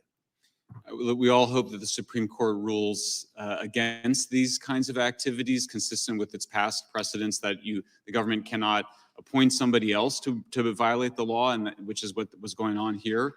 But I don't think we can rely on the Supreme Court. I do think Congress should establish through Section 230 reform the requirement that we, the people, are allowed to moderate our own content by choosing our own filters, and that it should not be up to the big tech platforms. And if you don't want to have Section 230, then you can just be a publisher like Matt and I are, or the New York Times is. Well, and I've worked on Section 230 legislation. The chairman is working on that, and I think that's something that absolutely has to happen this Congress so that people get their freedom and their First Amendment rights back. It's clear to me that Congress must act and hold these government officials accountable. The censorship industrial complex, as you put it, and Mr. Taibbi have dubbed it, is an existential threat to our First Amendment freedoms. Unless we come together to impose transparency and accountability measures to prevent the government from engaging in such behavior, this activity will unfortunately continue. I'm proud to be a co-sponsor of the Chairman Jordan's Free Speech Protection Act that he sponsored in partnership with Senator Paul. This legislation is needed to ensure that government officials face significant consequences for engaging in the censorship and suppression of speech protected by our Constitution. Further, we must enact transparency measures so that officials cannot hide behind public-private partnerships in order to skirt around their legal obligations. Sadly, we cannot trust many federal officials to adhere to their oath they took to uphold and defend the Constitution. And it's up to Congress to ensure our First Amendment rights are protected. And the remaining time I have, Mr. Taibbi, if you could just comment on what you weren't able to respond to from Mrs. Wasserman Schultz. Yeah, so first of all, just for the record, I've said on many occasions that I'm not a free speech absolutist. In fact, no journalist is or can be. We all operate under very serious restrictions involving libel, defamation, incitement. We have to navigate each one of those rules every time we publish anything. And then we always look fondly on that process because we believe those rules protect us. So we're not free speech absolutists. We're just not in favor of government censorship. That's the issue here. There's a profound difference between litigating something like libel or defamation and having an unelected, unaccountable, unseen committee remove your content without any due process. That's what we're talking about. I yield back. Thank you for being here. Time the gentleman yields back. Gentlelady from Texas is recognized. Thank you, Mr. Chairman, and thank you to all the witnesses for being here. And Mr. I just want to start with saying congratulations. I know today is your anniversary. What a What a way to kick off your 10th year anniversary. And let me just say that as a fellow Texan, I certainly recognize and respect and admire the courage that you have shown in appearing here today, and also making other statements and speaking up about some of the issues that we will talk about today. Before coming to Congress many years ago, I was a judge in Houston, in Texas. I oversaw courtrooms as the presiding judge, so I understand well the need for privacy to make the justice system work. Everyone here has heard of witness protection. We know the bad guys want to scare and intimidate opposition. You've talked about a bad guy today, and I think you've said that in one interview that I saw you did that former President Trump never saw a line he wouldn't cross. You also said that he was about bullying, retribution, attacking, humiliating, badgering any opposition. So we all understand the importance of safeguarding sensitive information, and that's why I'm appalled at the number of people that are being doxxed. For those who don't know what doxxed means, it simply means that someone takes sensitive personal identifying information from court cases or private documents, and they blast it out to the world without the person's permission. This harmful practice often targets people who are outspoken politically, and the information is being published by political opponents, like biased news outlets with slanted views or individual bad actors hiding safety behind their own anonymous keyboards. Ms. Troy, have you ever been targeted by trolls on the internet? And if so, are you willing to share how that experience has impacted you and your family? Yes, I am the subject of trolling consistently, and it has been intimidating at times. At times, my family has had to leave our home, and it has been stressful and unnerving. I am very much in touch with law enforcement locally at times when these incidents had happened, and I have personally actually been doxxed by a member of President Trump's cabinet, an acting member of his cabinet, when he filed a lawsuit against me, and instead of redacting my home address, he published it, and Breitbart circulated it. It was circulated on social media. Fortunately, I was actually not living at that address at the time, but I will tell you that I felt very deeply for the family, the innocent family that was. Wait, she wasn't even at the address? To their home and warned them that there could be potential danger to their family because my address had been put out there thinking that that's where I lived. So has there been other personal information or sensitive information about you that has been put out there, either about you, your husband, or any member of your family? Certainly, information about my family has been published. Information about, believe it or not, my pets. I am a dog You lover. are a public official. I love Come with Ringo the and territory. Stevie. They're my two woodles. I love them more than anything. They're like our kids. There are even Husband knows this. rulings that state that. Certainly, the pictures of them. Bad for you. So at times have been returned to me with their heads beheaded. I don't know how you can actually do that to just an innocent animal. But these are the kinds of things that I know myself and other colleagues have been on the receiving end of. So you've been targeted mostly online, this bullying harassment, or have you also been harassed or We've had heckled or people, anything in your home or when you're shopping? I've certainly had the harassment out in public. I've certainly had people sort of troll and case our house. We have a lot of security. I will tell you that I have turned on social media monitoring for this hearing because I know how this goes when scenarios like this happen, and I know it's happened to others who have testified in situations. I know that it happened to colleagues of mine during the first Trump impeachment on Ukraine. I lived that firsthand internally in the White House. I know what they were subjected to. So this has a chilling effect on free speech, and more importantly, it makes people hesitate to speak up and come and testify and tell us what they know and what they witnessed. I can guarantee you, I've had so many conversations with people in national security, former members of Trump's own cabinet, who do not want to speak out publicly, even though they have the same concerns that I do. And I think that there would be plenty of people in government service who could sit here and refute some of the claims and attacks against them. But it comes at great personal cost. It comes at great cost to your finances. It comes at great cost of your safety to your families. We've seen Republican members of Congress that I had deep respect for not run for office again because they wanted to protect their families, given what we've seen and the trends that have happened.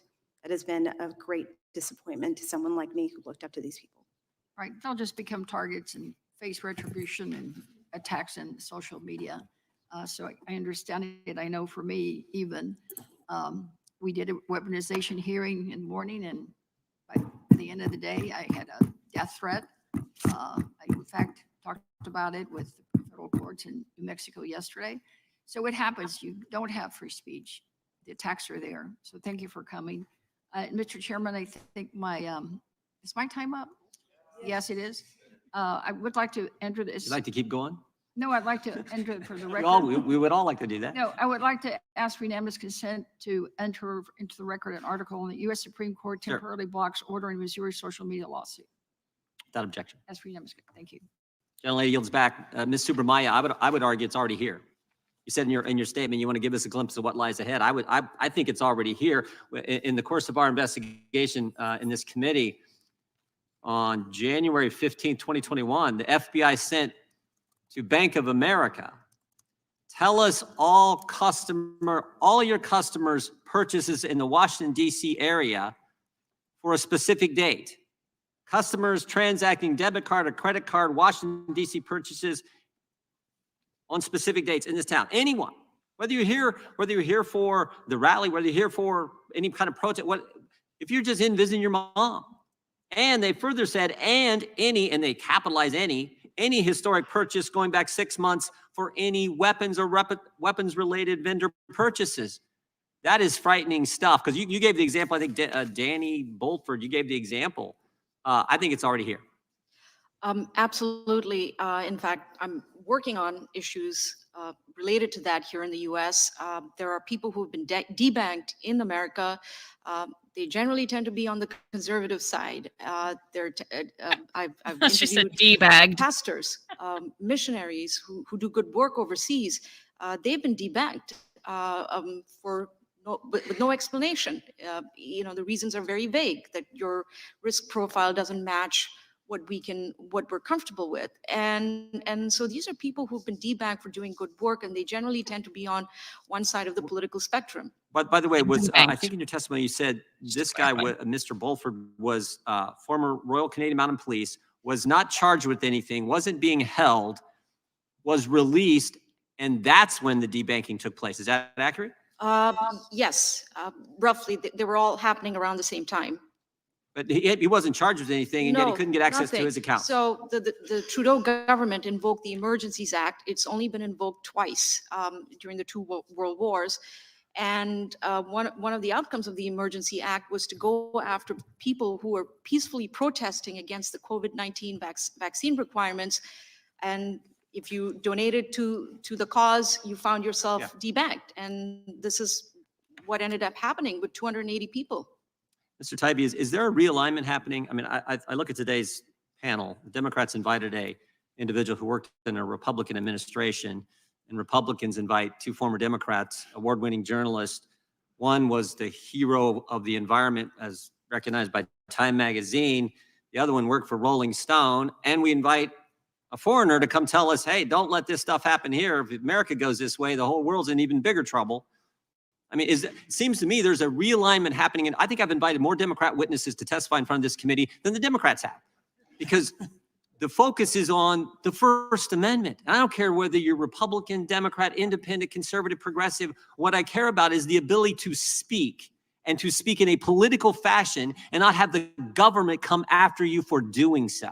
Thank you, I Jim think there is a Jordan. total realignment happening in the culture and in politics. And frankly, I think that's a darn good thing. Not what they're doing, but the realignment.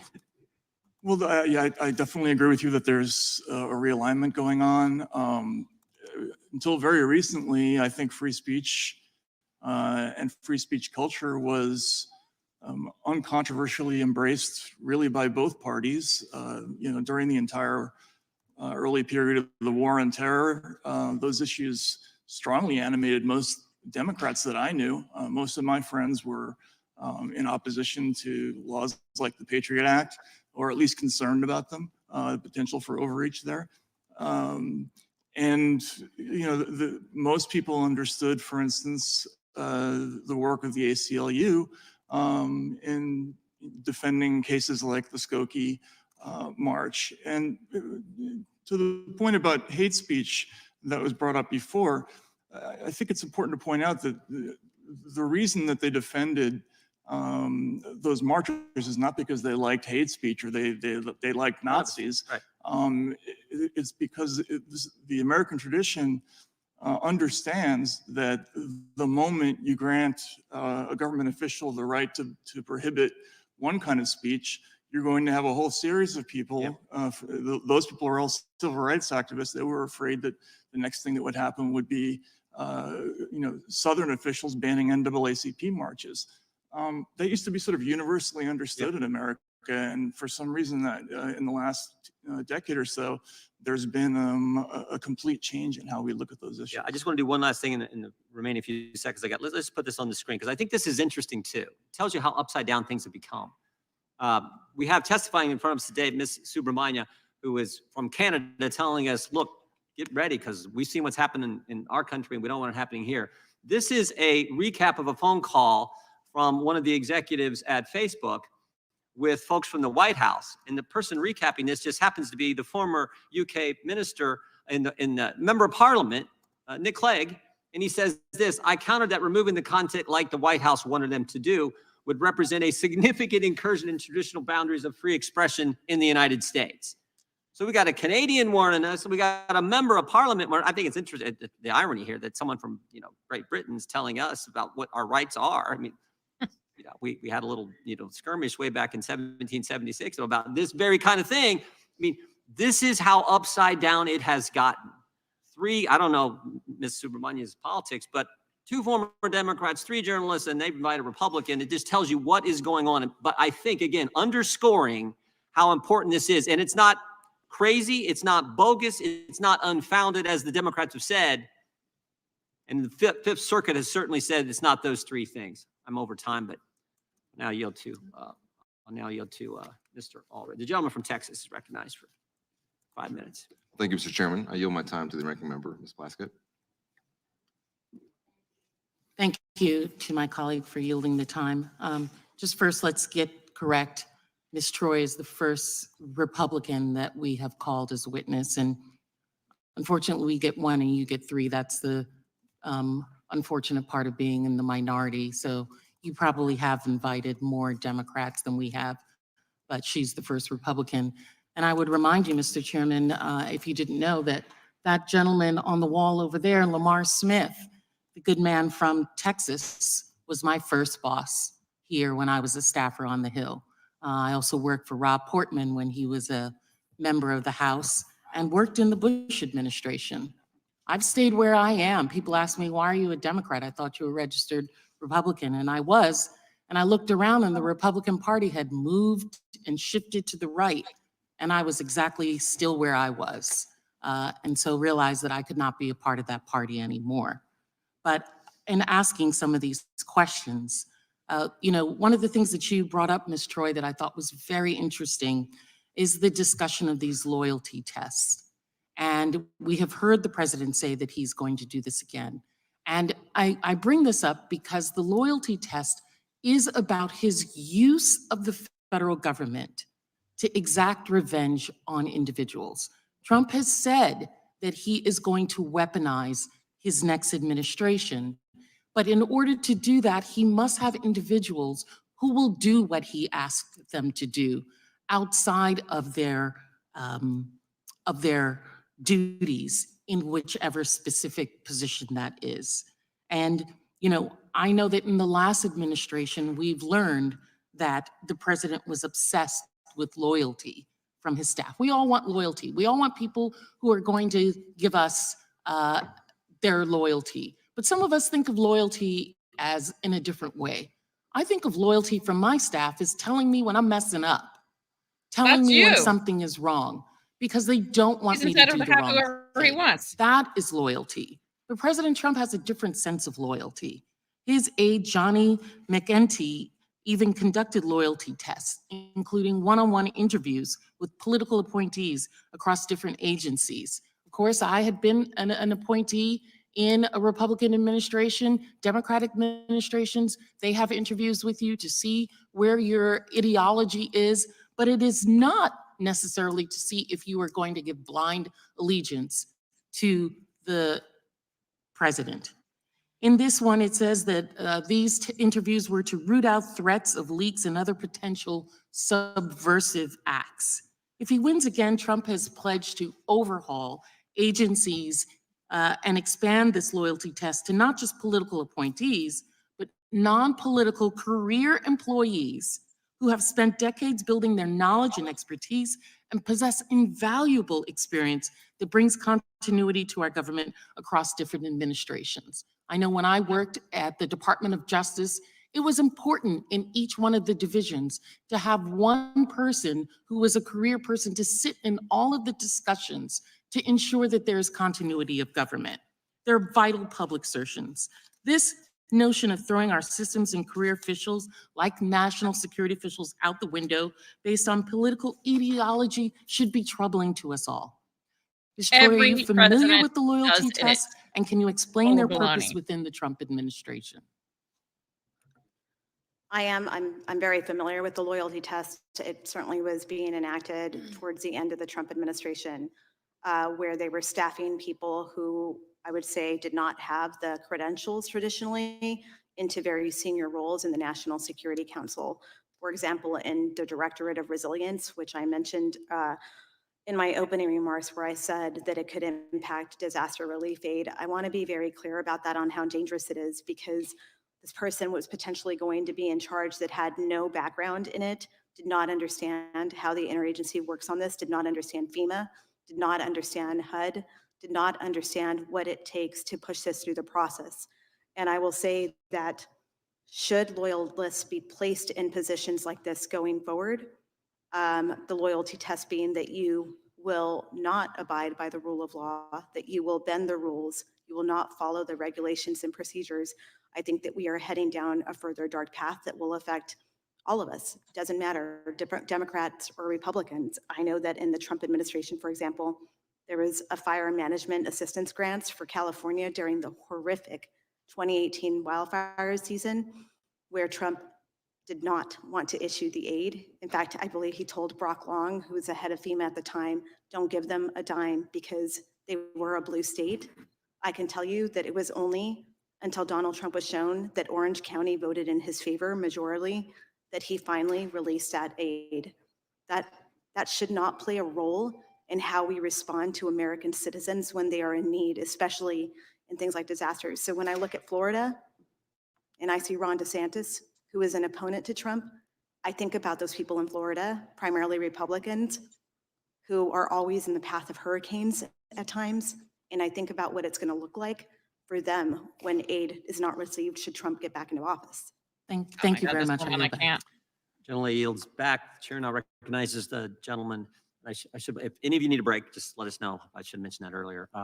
Just let us know and we'll be happy to do that. Gentleman from North Carolina is recognized for 5 minutes. There is a very odd oppositional dynamic in this hearing, which is striking. And Ms. Troy, I want to get at it by asking you this. You said something along the lines that the belief that there's has been social media censorship against conservatives is sort of a figment of conservatives' imagination. Ms. Wasserman Schultz summarized it as a red herring, bogus red herring. You're aware of the Missouri versus Biden district court decision that recited evidence that the White House, the FBI, CISA all engaged in working through the social media companies to conduct censorship. It was preliminarily enjoined. You're aware that the Fifth Circuit Court of Appeals has reviewed that, found that the findings of the district court were well supported by evidence and modified and substantially affirmed the preliminary injunction against the government entered by. Are you aware of all that? And does it affect your view that all of this is a figment of imagination? I am aware of the decision. I also want to clarify, I have not actually never said that this is a conspiracy. You've not heard that comment from me. So you believe there is censorship going on by means of the I- federal government on social media platforms, or has been? I can only speak to my experience, and I will say that I've sat in a lot of these interagency meetings with social media companies, and ultimately it was their decision. And I will say that when content was removed, it was ultimately up to them. We followed Yeah, the but see, process. that's what the court has said is the problem, is that the agencies have engaged in this subterfuge where they say, well, we want you to make the decision, but they're all over them to the Right. point It that shouldn't their even be having constant these involvement makes it government involvement. That's the threat.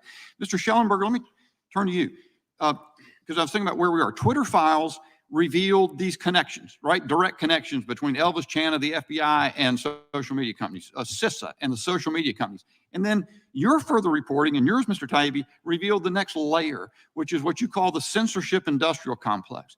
The connection between CISA funding these adjacent agencies, Stanford, people at Stanford, people at University of Washington. And so they could offload this exact subterfuge, and they could pre-bunk stuff and stop whole narratives from taking hold. And now your CTI League shows yet another dynamic in two ways, it seems. You've got this guy, we ought to get his name out there for folks, Pablo Brewer, you said, a commander with the Special Operations Command, I believe, at some, and he's involved in this CTI League, but they got Israeli, you mentioned British intelligence, and you say this in part of your report, the authors, and talking about one of their reports, advocated for police, military, and intelligence involvement in censorship across Five Eyes nations, and even suggested that Interpol should be involved. Why is that significant, Mr. Schellenberger? Because I mean, it's not blindingly obvious. And do it as quickly as you can, because I've got one other thing I really want to get to if we can. Well, because I mean, we don't want the police and the military to decide what we can say and read, and that's what makes our country amazing. Is that our founding fathers, they said, speech comes. It's the First Amendment. It comes before government. Where it's not in Europe, the king would decide whether you could say things. We didn't want it that way. We said we want to decide. Here's what it tells me that's chilling. Ms. Subramanya, I'm minded of your presence here as a Canadian. So if they can't do it directly from the FBI, then they get institutions, academic, pseudo-academic institutions involved. If they find that that's going to be blunted because we can go take their funding away because there's U.S. agency funding, then they get the Five Eyes involved. If they can't stop it here in the United States, they can go get the European Union or the other governments to say, we're not, or Canada, to deem this stuff to be threatening. That's what, and the dynamic deepens and deepens. This is a big deal. And here we are, every person on the minority side has talked about Donald Trump. I would think, Ms. Troy and others, that if you're concerned, if you're genuinely concerned about Donald Trump as a threat, what we're talking about today should be all the more threatening to you, because we're talking about setting precedents and diminishing the ability of Americans to express themselves. So, Ms. Subramanya, back to you. Republicans have been involved in this, by the way.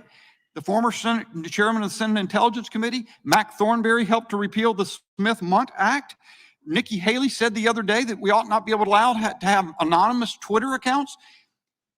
What do you make of this dynamic that I describe in that and what you're seeing in this hearing? That the party that has established, frankly, the liberals established fundamental principles of free speech through the Warren Court. They've been continued consistently by the Supreme Court. But now they're under threat by the other side who just wants to talk about Donald Trump. What is going on? Oh boy. So look, I can't speak to what's happening here in America in terms of the internal political situation here. What I can point to is the fact that I come from a country where free expression, the right to express oneself freely, has been under threat. And it happened in a very short period of time. It just happened under 10 years. And it's happening all over the world now. It's happening in Ireland. Ireland is about to pass legislation, which is among the most, it's one of the most draconian hate speech laws in the world. They're trying to stamp out hate. How does one stamp out hate? It's part of the human condition. And this is extremely worrying. The government cannot define hate, but yet they have this legislation. It can even come down to a situation where you could have a meme on your phone, and Irish police would have the authority to come and arrest you, even if you haven't shared that meme. This is where we're going. It's straight out of Minority Report, where the precogs determine that you're about to be hateful when they come and arrest you. And this is happening in a Western liberal democracy. And so we have to look at the warning signs. We have to look at what's happening in Canada. We have to look at what's happening in Ireland and France and the EU. And you're absolutely right. The governments will find ways to go about censoring people. We know that's happening under the Biden administration, where they got media companies like Facebook and Twitter to deplatform content on their sites, which the administration didn't like. But since it comes from a private platform, it doesn't violate the First Amendment at first glance. But if it was under duress from the federal government, then there are grounds to believe that it violates the spirit of the First Amendment. My time's long expired. Mr. Chairman, yield. Gentleman goes back. It's all frightening, but the name, Cyber Threat Intelligence League, it sounds like it's out of Marvel Comics. It's like they give it this name, but it's like it's frightening what's going on. The gentleman from California is recognized. Thank you, Mr. Chairman. Subramanian. Thank you. You just happened to provide the opening for my comments. Indeed, we need to be very, very aware of the potential use of government to the weaponization of government against individuals, against free speech, against those who would. Careful, you shouldn't be doing it. And your concern is a very real concern. And America has a need to be concerned because we have a former president. Here we go again. A gentleman who wants to be president again, who is in the process of articulating and laying out his agenda for a new term as president. Donald Trump has been very, very clear how he intends to use the government to really achieve the things that you are fearful of happening. And it's very clear what he intends to do. He has said so publicly in his political rallies. Just a couple of weeks ago, he reposted on Truth Social, his network, calling for the New York Attorney General and Supreme Court judge to be placed under citizen's arrest. These two individuals, you remember, are the prosecutor and the judge in his civil fraud case in New York. Clearly would use his power as president to attack the judicial system in America. He has since gone on to attack both, again, on social media and threatened to indict any opponent he faces and take them out if he wins in 2024. Indeed, we do have reasons to be concerned about the future. Should this man become president? I think one of my colleagues on the majority side indicated that we should look to the 4 years when Trump was president to what he did then as president.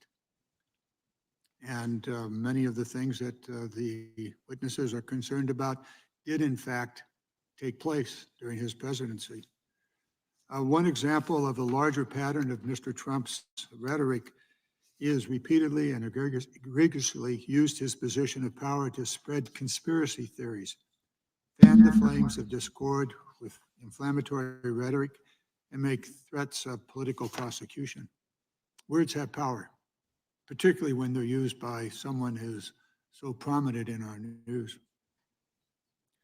Certainly, all of you, including all of us, are concerned about the right to free speech. And I would be very interested to see what legislation comes forward as a result of these hearings, where we are basically repeating what we heard 9 months ago. So what is the legislation that would address this? Mr. Schellenberg, you presented 4 different ideas. I'm not going to ask you to repeat those. They're in the record, and I'm curious to see if the majority will take them up, or just, again, to flog this horse one more time. We've seen the real consequences of Mr. Trump's behavior. We saw it after he repeatedly attacked the FBI for what he thought were their transgressions. And so what happened to career FBI agents? They are threatened, seriously threatened in their homes, death threats. And of course, January 6th is well known, and we won't go into that in great detail. So, Ms. Troy, from your experience in the White House, has Donald Trump used his rhetoric as a weapon, weaponization of government? Absolutely, and some of the examples that I provided are examples of how the government was used against the people under Donald Trump. And honestly, when I heard your opening statement, I felt like you were describing what I had lived for 4 years working in the US government, of the fears that I saw that were coming to fruition, almost word for word, to be honest. And I was thinking about it and what the future does hold should Trump come back into office, because that is sort of the government that he wanted. It was to use the government to his favor, to attack his political enemies, and to silence any dissent when he fired heads of intelligence agencies just for telling the truth about potential foreign adversaries or things that were happening with our election, or merely just for taking a stand on things that he wanted to do in foreign policy that would have put us into very dangerous predicaments. Thank you very much. My time having expired, yield back. Gentleman yields back. Chair recognizes the young lady from Florida. Thank you, Mr. Chairman. You know, for the life of me, I cannot find anywhere in the public notices, in our meeting memos, in our congressional hearing documents, any mention of where this is a hearing about President Trump. It escapes me. I know that we have a literacy crisis in this country, and I am shocked that it has made its way to the halls of Congress. I think we should do something about that. Anyways, I speak for all Americans, I believe, when I say that it really shouldn't matter who's in office. It really shouldn't matter who is in the White House, because regardless, we should all be concerned about our constitutional rights. We should all be here protecting our constitutional rights. And so I would encourage my Democratic colleagues that they should, I don't know, focus on the evidence that has been presented here, because it impacts all Americans, not just Republicans, but Democrats too.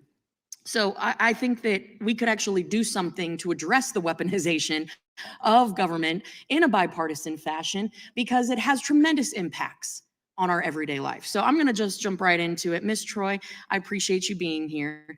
My colleague, Mr. Bishop, touched on this, but I want to just make sure that I am exceptionally clear. You said that, quote, the government is not taking social media posts down, end quote. This is from your opening statement. You said that the censorship of American people is, quote, the result of the social media companies exercising their First Amendment rights. You were part of Vice President Pence's team, were you not? Yes, that is correct. And so as someone who is familiar with White House officials, you can confirm that the Deputy Assistant to the President and Director of Digital Strategy, Rob Flattery, and the White House Senior Advisor, Andrew Slavitt, are indeed government officials and not social media executives, correct? Yes, when they were serving in the White House, they are government officials. Okay, so on February 6, 2021 at 9:45 p.m., I just love when we have timestamps and all this in writing. It helps tremendously. When Mr. Flattery emailed Twitter executives demanding the immediate removal of accounts linked to Biden's adult daughter, he stated, please remove this account immediately. He also stated, quote, I have tried to use your form 3 times. It won't work. I think this is ridiculous that I need to upload my ID to prove that I am an authorized representative of the president. 2 minutes later, at 9:47 p.m., Twitter executives responded saying, thanks for sending this over. We'll escalate for further review here. He shot back. I cannot stress the degree to which this needs to be resolved immediately. Those accounts were then suspended and taken down. Now, fast forward about a month, Mr. Slavitt, Biden's White House senior advisor, said in writing, you know, it would be nice to establish trust with Twitter executives. Internally, we have been considering what our options are on what to do about non-compliance. Is that a threat? Would you consider that a threat from Biden White House officials to social media company executives to censor Americans' First Amendment rights? I think you would have to ask that question to them. I can't speak for what was intended by that message. If you were in that position, what would you do? Well, Actually, I can tell you because I've had conversations with social media companies during the Trump administration while on Mike Pence's office, where I did call a social media company and we did say, could you please take these photos down if possible? Because a US missionary was killed brutally in Cameroon. Yeah. And Charles Wesco from Indiana, whose brother serves as a Republican in the Indiana state legislature. It was his brother who was killed brutally. And the ambassador from Cameroon, US ambassador, did weigh in and say, can we take these down while they circulate to notify the next of kin before they see these horrific images of their father brutally murdered in a crossfire between two different opposing groups in Cameroon? Absolutely, Ms. Troy. That is heartbreaking. And hold on, I've got to reclaim my time here. But so, Ms. Troy, what I'm saying is, I just presented, no, ma'am, I presented you with a parody account that the White House had to take down, a parody. That is a very different situation than graphic photos of a tragedy. Would you agree? I am speaking. That's a simple yes or no. A situation where Ms. Troy, if you cannot distinguish between a parody account and memes and jokes versus graphic photos, that's a problem. I can't speak to what they were referencing. I don't know. I just laid it out for you, but I'll reclaim my time. I'm going to switch to you, Mr. Schellenberger and Mr. Taibbi. Thank you guys for appearing here before. In a very short order, I have to go up here before the CDC director, Dr. Cohen. Please talk about the treasure trove of evidence that you have found with regard to the CDC silencing world-renowned epidemiologists such as Dr. Jay Bhattacharya and the impact that that has had on public health and the health of various Americans around the country because of the work of the CDC and FDA silencing these voices. Time of the gentlewoman has expired, but the witnesses can respond and answer the question. Thank you, Mr. Chairman. Just very briefly, during a crisis, you need free speech so you can respond, you can have these issues, you can debate them. And what we saw was both Harvard epidemiologist Martin Kilduff and Stanford epidemiologist Jay Bhattacharya were both censored. Dr. Bhattacharya was put on a trends blacklist. The things that they were advocating was mainstream epidemiology, and their voices were stifled. And we now have seen the consequences of it, most particularly this horrendous learning loss among children that could have been avoided if we had adopted what Dr. Bhattacharya was recommending. Mr. Taibbi, go ahead. Just quickly, if I could, yeah, the trends blacklist image that we saw with Dr. Bhattacharya, that was one of the very first things that we found in the Twitter files. And it was an early example of what we came to understand as malinformation. It's the idea of something that's not untrue or it is true, but is believed to produce an undesirable political result. This is extremely dangerous. Dr. Bhattacharya has had a legitimate scientific opinion. He turned out to be correct. His study was later ratified by the WHO. But it was considered to be against the policies of the current government.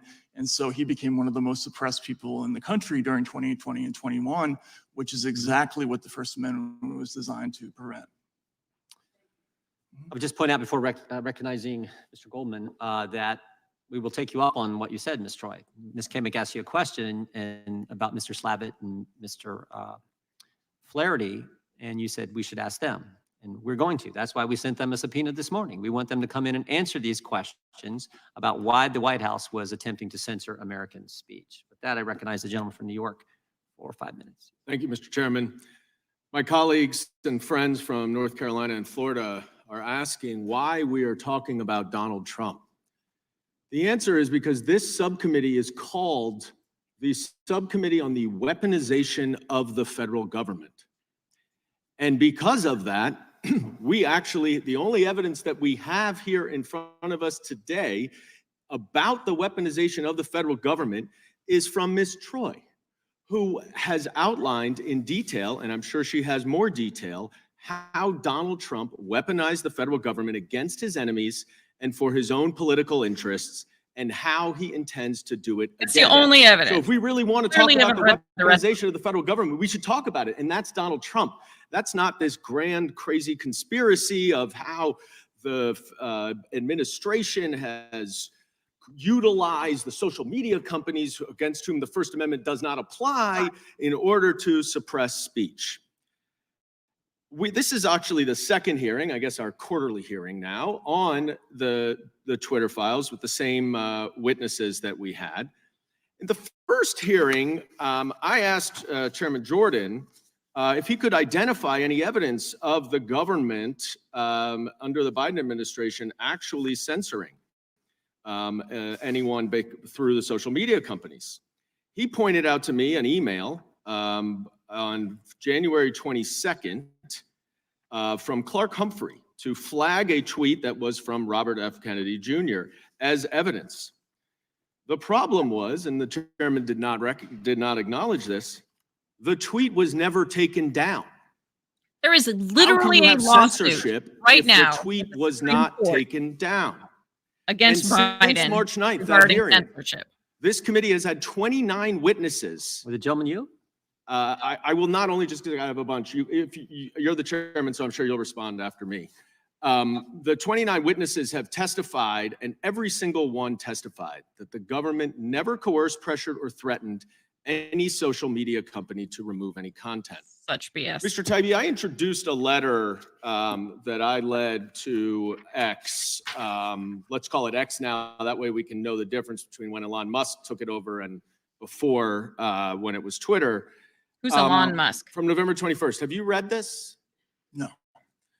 Well, do you think it would be problematic if X leaves up terrorist violence and propaganda in violation of the terms of service?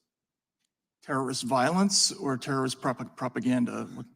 If it violates their terms of service, is it problematic? Those are two different things. It depends on what the content is, but you know, they're a private company. They can do what they want with the content. Aha! They're a private company and they can do what they want with the content. Do you think it's problematic that X would profit off of terrorist violence propaganda and content on their social media platform? Well, first of all, just to go back to No, just answer the question. I don't have time. Do you think it's problem if they profit off of it? Well, if the company makes money doing what it does, I don't necessarily see a problem with that. Okay, interesting. So let me just move on because you said the biggest concern, sir, I'm sorry, you said the biggest concern that you had from the Twitter files was the systematic flags for social media companies. Now, that Stanford EIP that you're talking about, I'm sure you are aware, has documented that the social media platforms to whom they flagged potentially problematic tweets took action on only 35% of them, and only 13% of them were removed.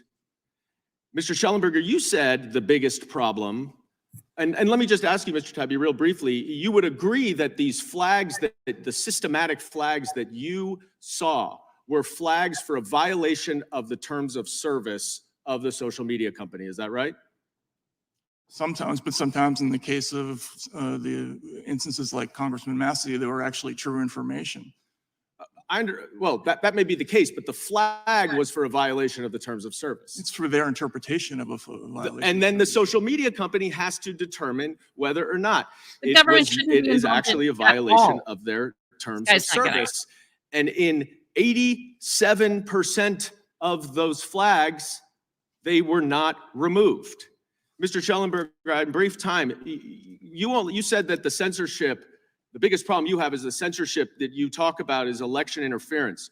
Do you agree that Russia used social media, including Twitter, to interfere in the 2016 presidential election? Yes. Thank you. Now, we've also briefly, if I may, Mr. Chairman, just have the extra time that my colleagues have had. You've talked about the Hunter Biden laptop and how the FBI knew it existed. You are aware, of course, that the laptop, so to speak, that was published in the New York Post was actually a hard drive that the New York Post admitted here was not authenticated as real. It was not the laptop the FBI had. You're aware of that, right? It was the same contents. How do you know? Because it's the same, I mean, it's you would have to CBS News says authenticate everyone's it to know verified it it's was the same contents. You have no idea. You know hard drives can that it's be a conspiracy? manipulated. Are you suggesting the New York Post could participate in a conspiracy to construct the contents of the Hunter Biden laptop? No, sir. The problem is that hard drives can be manipulated by Rudy Giuliani or Russia. But what's the evidence that And that happened? Well, there is actual evidence of it, but the point is it's There's not no the same evidence for thing. it, so you're engaging in a conspiracy. I'm glad you agree with me, Mr. Schellenberger, that transparency is the most important thing. And my last question for you is, do you think it would be transparent if Hunter Biden came to this Congress and testified in a public hearing, and more transparent than if he testified privately? I mean, literally, I've never thought about that. I have no idea. You don't know? Literally never thought about Is that. public testimony more I mean, this is transparent than private random testimony? hour here. Are you familiar with the First Mr. Amendment? Chairman, I It yield says that back. the Congress shall take no action to abridge freedom of speech. Yeah. That's what you thank just you. described. Mr. Schellenberger, is 13% censorship still censorship? Absolutely. And the other 87% is what we call the chilling effect that the courts have long recognized that they engaged in. That is the problem. There's a by the way, part of the operation, Congressman Holy Goldman, cow. part of the operation was to change the terms of service. So you see them constantly trying to change the terms of service. You see them, it was 35% of the URLs that were according to EIP were labeled, removed, or soft blocked. That's all forms of censorship. That censorship is not just removal. But 65% were not. So how can the government Doesn't be matter. so coercive? That's Does the First all. Amendment I think say that that's the about par government for the can course only- on government Does the First efficiency. Amendment say the government can censor Time of the 35%? gentleman has They're not expired. censoring. They're flagging in the social media companies. recognizes So Under it's only coercion. 35% of a First Sure. Amendment, or? Chair It's Thank not you, the First Marvin. Amendment. It's the terms of service, as you said, and they are Oh. flagging it for the social media companies to make their own decisions. They should That not is be the First involved Amendment. at That is the all. terms of This guy's service. not getting it. Just seen them. Congressman, you're an attorney. You know that 4 federal judges have already ruled that. And I know that it's on appeal in front of the Supreme Court right now. That debate was very constructive. that was I fun. think that got to the heart of the issue. That's the problem right there. That's- The that- gentlelady that's from right. Wyoming is recognized for 5 minutes. Thank you. You know, when you were here in March, I commented that sunshine is the best disinfectant and that this place needs to be fumigated. We've been working hard to do that over the last 7 months, but it hasn't been easy and our work continues. Mr. Schellenberger, when you last testified before our subcommittee, you responded to a question from Chairman Jordan when he asked about the Hunter Biden laptop story. And I'm going to quote what you said. You said, quote, "Now maybe the FBI agents who were going to Mark Zuckerberg at Facebook and to Twitter executives were warning about a hack and leak potentially involving Hunter Biden. Maybe those guys didn't have anything to do with the guys that had the laptop. We just don't know." Well, you know what? Now we do know. And we know after interviewing Laura Demlow, who at the time of the Hunter Biden laptop story was on the Foreign Influence Task Force, we have learned from her that she and others on that task force did in fact know about the laptop before the New York Post story broke, and they knew it was his. In other words, the work done in the years since the release of the Twitter files has continued to expose the extent of the censorship industrial complex. These discoveries show the importance of your testimony and the oversight work that has been done by this committee. What do you think this shows in terms of the complexity and scope of the censorship industrial complex? What I mean by that is, even though with the trove of information that you released over a year ago, or approximately a year ago, we're still filling in the gaps to understand the extent of what the federal government has engaged in terms of violating the First Amendment. Yeah, I think one of the most important things that it shows is that the censorship is in service of disinformation. It wasn't that they prevented the New York Post from publishing. It wasn't even that they did, the tweet eventually did come back on Twitter, was eventually allowed. But the disinformation that was planted, that myself and all my family and friends believed, was that there was something fraudulent about the Hunter Biden laptop, which we now know was actually the Hunter Biden laptop. It's been verified now by all the major media and everybody else. So, but it created the perception that it was misinformation by the Russians. And of course, that conspiracy theory continues to be peddled today. So that's what it did. And that's how these guys at CTIL thought about it. That's how all of these operatives that are used to waging disinformation campaigns and psyops in foreign countries turned those tools against the American people. And that's the critical point. They have been turned against the American people. Absolutely. What do you think about the fact that the FBI agents warning Twitter about a hack and leak were the same agents who knew that of the existence and legitimacy of that laptop? What do you think about those people? It's shocking. I mean, I like you said, I was trying to only report on what we knew at the time, but obviously when that came out, it's absolutely shocking that you would have the FBI sitting on this information in 2019 and then seeding the idea that there would be a hack and leak coming. I mean, it wasn't just Aspen Institute, it was also Stanford came out, and they used that as a pretext to attack the Pentagon Papers principle upheld by the Supreme Court that when journalists like us are leaked information, we can publish it and we're protected by the First Amendment. We saw Stanford Institute attacking that precedent and saying journalists should no longer follow the Pentagon Papers principle. They should no longer report on information leaked to them. They should not do what Matt and I and Alex just did with publishing these files leaked to us by a patriotic whistleblower who knew absolutely that this was wrong, that it was a violation of the First Amendment, that it was a violation of it in the spirit and the letter. And that's the kind of, I mean, to see these institutions of the establishment argue against this great American tradition of journalism and the First Amendment, it's quite appalling. It's shocking. Shocking. Ms. Subramanya, here in the House, we are exposing the U.S. government censorship by proxy, which uses social media companies, academia, and private companies to circumvent the First Amendment. At the same time, we are watching with horror as liberal democracies in Europe and Canada are not even trying to hide their efforts to censor their citizens. We know where this is going, and without exposure and reform, we could be doomed to the same fate. In your opening statement, you discussed the impacts of the Online News Act and the other censorship efforts seen in European nations, and you issue a stern warning that I hope all Americans will take to heart. Could you describe the trends that you are seeing and specifically what tools or mechanisms of control these governments are trying to exert over free speech? Thank you for that question. Some of the examples are from my testimony. So debanking is one obvious tool that the Canadian government, in a sense, has pioneered as far as Western liberal democracies are concerned. China has been doing that for years, but it's now come to the West. And they went after peaceful protesters and punished them, weaponized the financial system, weaponized the government against them to teach them a lesson. You can't do this ever again. And this sort of thing has a chilling effect on people's ability to express themselves freely. And that's certainly happened in Canada. And what's happening in Ireland, again, another country that I've mentioned, what's happening in France, the EU directive on online speech. All of these things are just extremely problematic. And what I want to say something here. What is under threat here is a core value of Western civilization. That's right. That is what is being undermined here. And that goes back to the Enlightenment. That is what we have to fight for.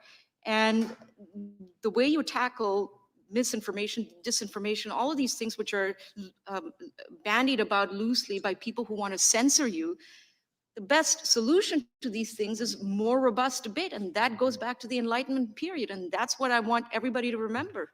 Thank you. Thank you. And thank you, Mr. Taibbi, Mr. Schellenberger. Thank you for battling for all of us. Thank you for working so hard to protect our First Amendment rights. We really, really are terribly indebted to you, and you as well, Janine. Thank you. Thank you. The gentlelady yields back. Mr. Monnier, well said. The chair now recognizes the ranking member. Thank you. Thank you, Mr. Chairman.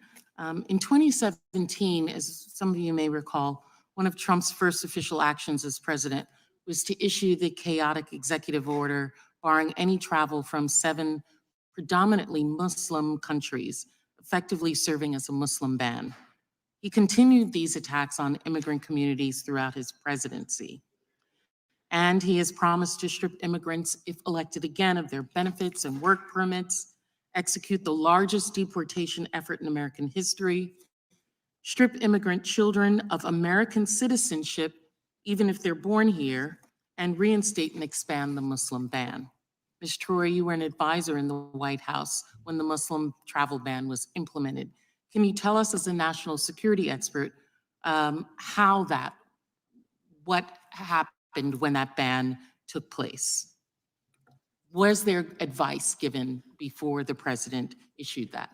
Sure, there were numerous discussions, and just to clarify, during the travel ban time, I was at DHS. I was the lead intelligence officer on the travel ban, coordinating the entire community. There were significant discussions on intelligence assessments conducted. I will say that there were heated discussions and meetings where members of the Trump administration, loyalists who wanted to override community intelligence assessments to suit the countries that they wanted on the list. There was significant pushback. There was advice from career intelligence officers, senior intelligence officers like myself, about the threshold of these assessments. I will tell you that it went to the extent where there were senior officials Googling what they considered to be intelligence input and sending it to me to be included in official community coordinated intelligence assessments and saying that those were facts, which was appalling to me because that is not how the intelligence community, it's not how we operate. So there were numerous situations like that where that was the kind of dynamic that we faced on critical issues like this, which impact numerous matters of national security that I can't get into because they're classified, but those matters of national security when discussing certain countries and the impacts of the travel ban were serious and they were raised. So in the execution of that travel ban, can you explain to us or share with us the interagency actions in the immediate announcement of the travel ban? Was this something that had been worked through? No. How did that happen? No, we were blindsided by when it was issued, especially at DHS. As you saw, it was horrible. There was chaos at the airports, which you saw. We did not have the proper time to figure out how we were going to implement this executive order. There was no coordination of how we would carry these things out, especially in the aftermath of it. I remember CBP agents sitting at airports and TSA, like everyone was mass confusion about what was happening. The leadership of the department was not consulted or given a heads up. That is kind of how that played out at the beginning. And this is from a newly elected president who did not understand the levers of power that he had upon coming into office. I can only imagine in the next administration, should he be elected, what he would do understanding that. An individual who has a long history of racist controversies, who has xenophobia in his usage of what he has done. 1991 book by John O'Donnell in Trump's criticism of a Black accountant. He says, "Black guys counting my money, I hate it. The only kind of people I want counting my money are short guys that wear yarmulkes every day. I think that the guy is lazy and it's probably not his fault because laziness is a trait in Blacks. It really is. I believe it's out of his control." And when questioned about it, he said, "The stuff O'Donnell said about me is probably true." This is an individual who, when he was in the White House, denied making the comment about shithole countries that people should go back to, although senators, US senators, present at the meeting said that it would happen. Ms. Troy, you signed a statement with over 130 national security experts that explained how Trump had routinely vilified immigrants in this country, which among other things makes him unfit to be the commander-in-chief. Many of us are offended when he demonizes individuals, immigrants from a moral and personal perspective. But what effect does it practically have on national security stability when Trump broadly demonizes immigrant groups in this country? What does this have to do with censorship? Well, I am the daughter of immigrants. My mom is a Mexican immigrant, and I am of Mexican descent. And I will say, which the president said were rapists, right? correct. I remember that. And I will say that it leads to anti-immigrant sentiment. It leads to attacks on immigrants. It leads to situations like when they repeat the Great Replacement narratives, it leads to mass shootings like the one in El Paso at the Walmart where my aunt was in, when the shooter talked about the Hispanic invasion of Texas. It leads to situations like that. It leads to the violence and hate that you are continuing to see in the divisiveness of this country. I will tell you that it also speaks to Another scenario that I remember clearly was when Trump kept calling it the China virus, and he did it on purpose. And it was the attacks on Asian people in this country increased during the pandemic. That Needs is to one look up thing the that I legal know was term, recognized internally in the heckler's White House, veto. that that rhetoric would increase attacks on Asian Americans here, Asians in our country. I will tell you that Mike Pence took that very seriously. He did not use that lingo because he knew that it would lead to these types of hateful acts that we're still seeing in our country today. The gentleman yields back. We have one more questioner. I don't know about Ms. Sanchez, but I think we have Mr. Armstrong on our side, and I'll give the ranking member a couple of minutes for some thank yous and closing comments. I'll just take a minute or two, and then we'll be done. So if he can hang with us, Mr. Armstrong is recognized for 5 minutes. Thank you, Mr. Chairman. Upstairs, the CDC director is testifying in front of an oversight committee hearing. And when I get a chance to go up there, I'm going to ask them about the CDC using taxpayers' data to buy location on American citizens to see if they comply with COVID lockdown. And down here, we're talking about censorship and social media. And the reason I bring those two things up is because I think the First Amendment and the Fourth Amendment are what make the United States unique in the world. There's no other government on this planet that has such robust protections of both speech and privacy. They've also held up and been incredibly resilient throughout the course of time. The Fourth Amendment has dealt with listening devices and drones and telephoto lenses. And the First Amendment, you talked about Skokie versus Illinois. The problem is I don't know if they survived the digital age, not without Congress's help. And we're going to deal with the Fourth Amendment and privacy and all of that. But the First Amendment means that the government has no power to restrict expression because of its message, its ideas, its subject matter, or its content. Thurgood Marshall, pretty smart guy. And the problem we run into with the government's current and extensive efforts to censor speech on social media comes down to a few essential questions. What is permissible speech? And who decides what's permissible speech? So we've talked about it, and we've alluded to it, and we've written a report about it. But I want to talk just really briefly. Mr. Schellenberger, what is the election integrity partnership? What is it? So the election integrity partnership was the idea for it came from the Department of Homeland Security's Cybersecurity and Infrastructure Security Agency. It was a collaboration of 4 NGOs, really led by Stanford Internet Observatory, to flag content and urge the social media platforms to censor it in one way or another, whether to take it down or put a label on it or throttle it. And the government was involved in funding it and creating it. Correct. Was it effective?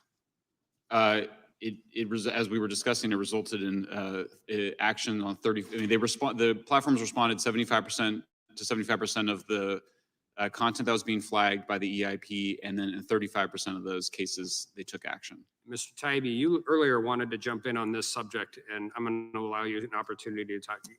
The question is was the government involved and engaged in censoring speech leading up to the 2020 election? Yes, I think so. Absolutely. I mean, through the EIP and through a variety of other means. I think it's also worth pointing out, you brought up the purchasing of geolocation data. Many of the companies that do social media monitoring are also in the business of selling geolocation data to the government. So it's a very similar pattern, even though there's been a Supreme Court ruling that says that you can't get geolocation data without a warrant. I believe it was Carpenter v. United States, yeah. right? Yeah. It subsequently came out that multiple agencies were doing that anyway through middleman companies. And this is basically the same pattern that we see with speech with groups like the EIP or CTIL. It's essentially a workaround, a legal workaround. Well, and I think we're going to the net, and it didn't quit in 2020. We're going to get to that. But I mean, the problem is we define misinformation and disinformation very differently. And what I've come to figure out what it means from the government is anything critical of the government. But it's already evolved from that. You know, I sat in Brennan's transcribed interview, and he just blatantly said, I don't care if it's true or not. And in June of 2021, CISA's Countering Foreign Influence Task Force created a mis, dis, and malinformation team, the MDM team. What is malinformation, Mr. Schellenberger? That's accurate information that could lead people to have the wrong conclusion. So the main example of this is often true stories of vaccine side effects that might lead people to be hesitant about taking the vaccine.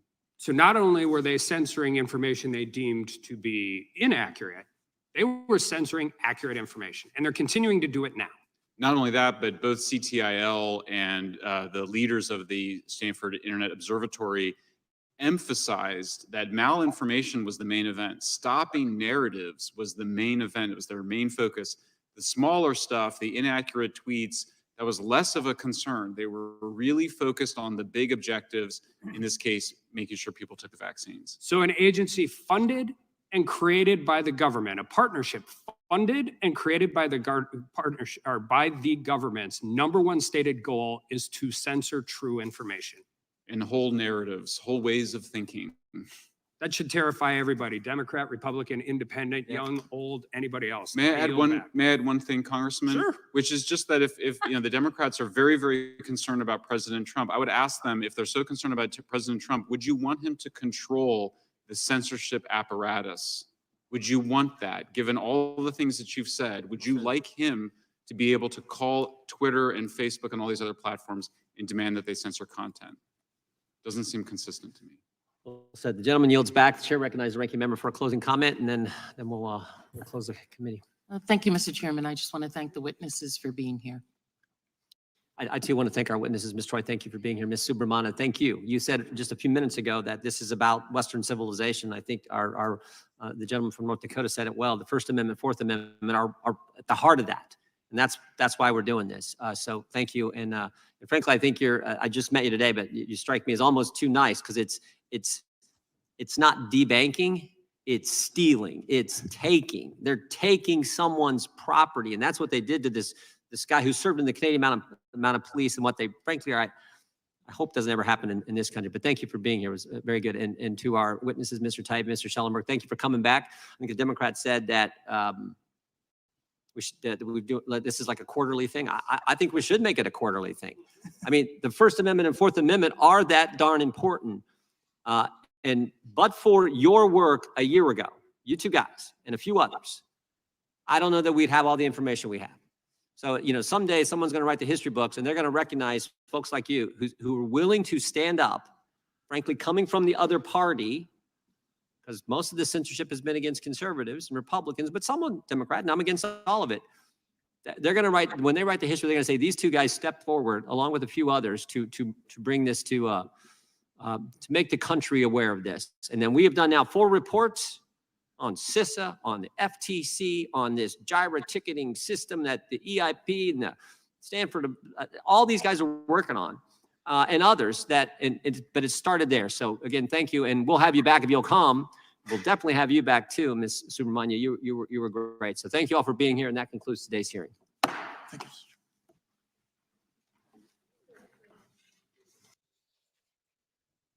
All right, hold on, let me just pause that.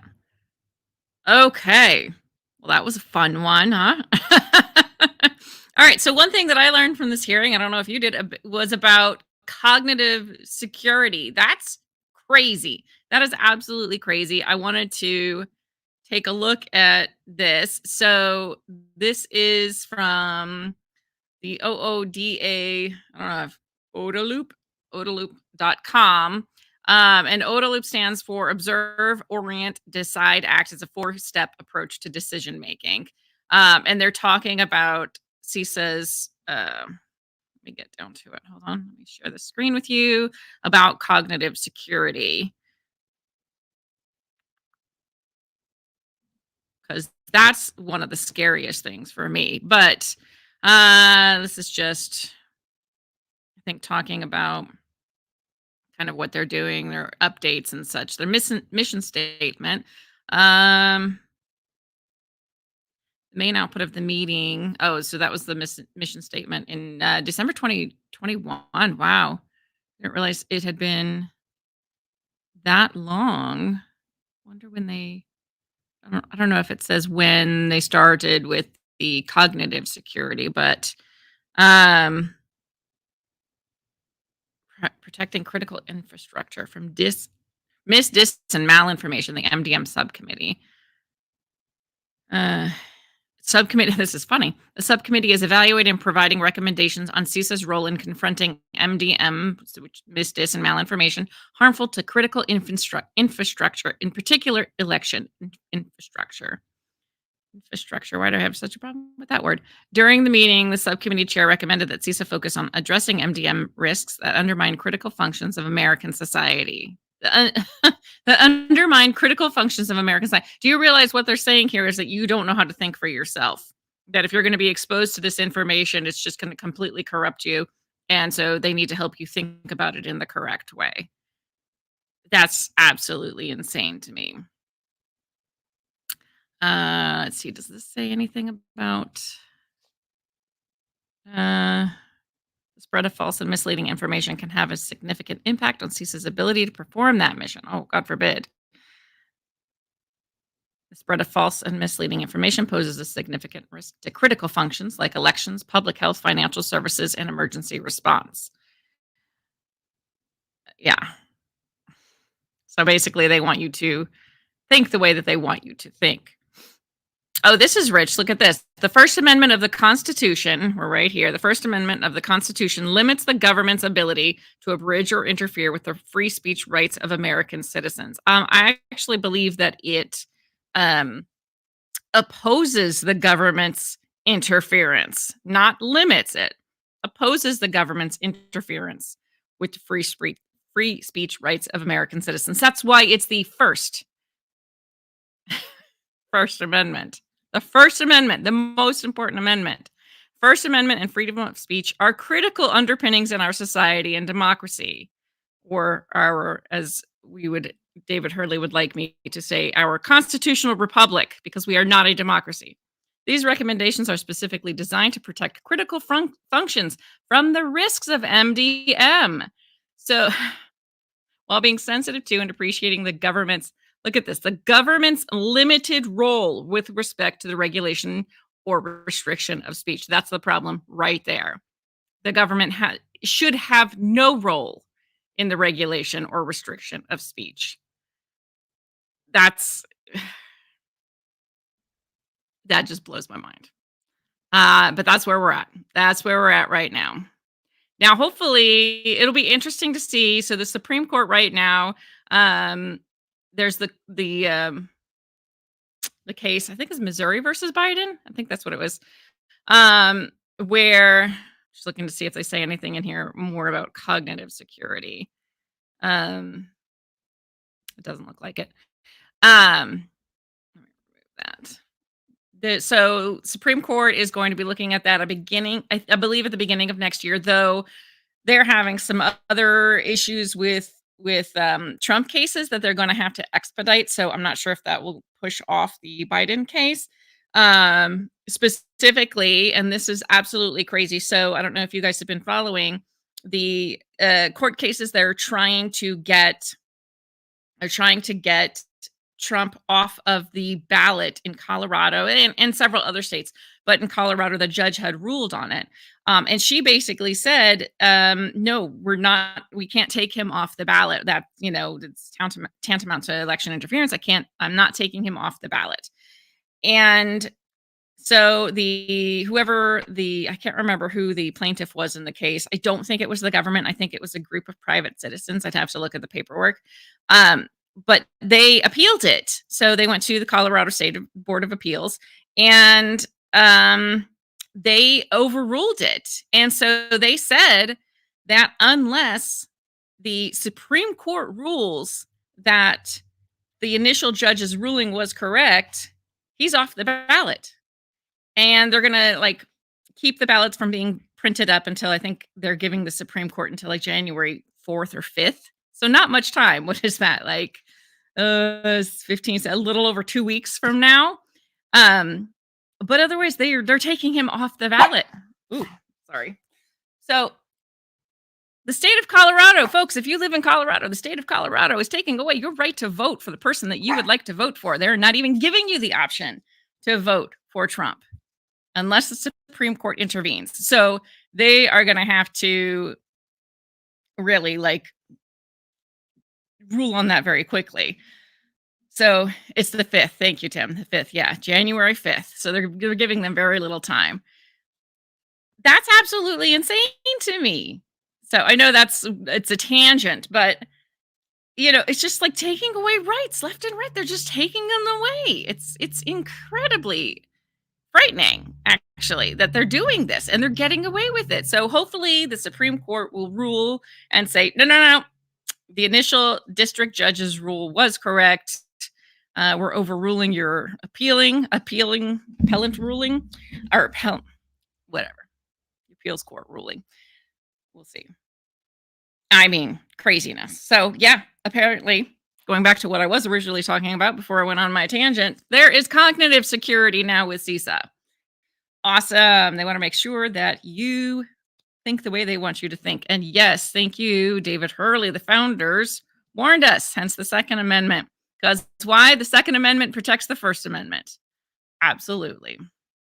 Heard about it yesterday. Yeah, I think they passed it. Was it yesterday that they passed it and overruled the district court's ruling? It's crazy. It's craziness. So that's where we're at. Well, I know this wasn't the hearing that we were scheduled to watch. Like I said, I will keep my eye out for it if they so they have postponed it. They didn't say when it's going to be heard, but once it does, we'll stream that one too, because I think that would be an interesting one too. And we'll just keep our eyes out. But hey, Hellfire Studios, what's up? So that's where we're at. So there's a lot of things going on in the courts. So the J6 case, they're going to be responding to the Supreme Court is going to be responding to Jack Smith, prosecutor Jack Smith's. He sent the case up to that on whether or not Trump had presidential immunity and or the double jeopardy issue, because he was acquitted via impeachment. So he was never impeached. So the question is actually, can he even be tried in a criminal case since he was already acquitted via impeachment? So those cases are going to be heard pretty soon. I don't know when exactly. I think Donald Trump is supposed to respond to Jack Smith in the Supreme Court. They're supposed to file their response today, December 20th. And so we'll see. I don't know when they're going to do their oral arguments or anything, but we'll cover that when they do. I think that's going to be really, really interesting one to see how the Supreme Court rules, and that hopefully they'll rule in the favor of the Constitution, and what our founding fathers thought, which is like we should not be prosecuting former presidents. It opens up a huge can of worms, which we are now seeing. So congratulations, Jack Smith. Stellar job. So yeah, I agree, Marvin. Colorado hands Trump a political gift by borrowing him from the ballot. I know. It's absolutely crazy. Don't they realize that the more they persecute him via prosecution, the more popular he becomes, because people are seeing what they're doing. We're not as stupid as they seem to think that we are. But interesting. But anyways, all right, guys. Well, that's it for today. Thank you guys so much for joining me.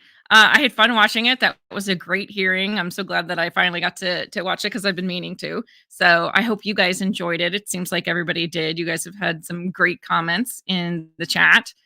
And maybe next week, what I will do, I'd like to go over, like I said, we should maybe, if we have any info on the Supreme Court cases, we'll go over those.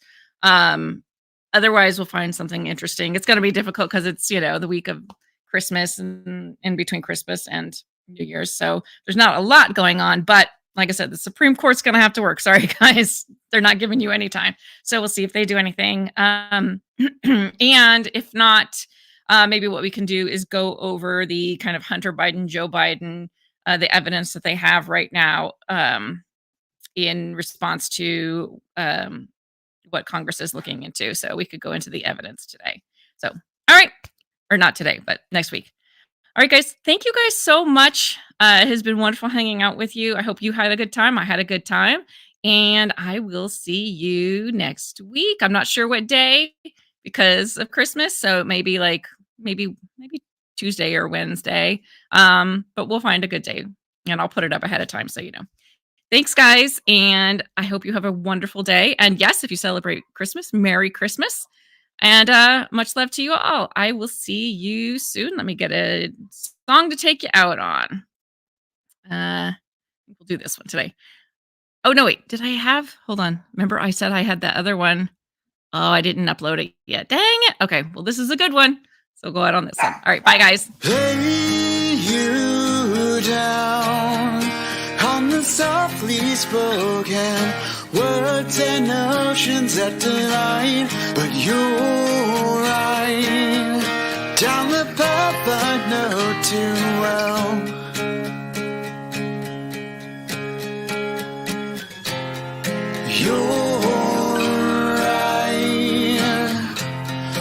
You're right, but in my head there's a picture of me finding who I am and who I should be. I've lost myself in the insanity.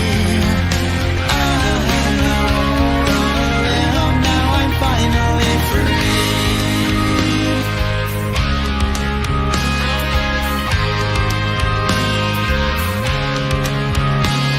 Slow me down, though the past is broken. Hope has opened a new bright, but you're right down the path I know too well. You're right,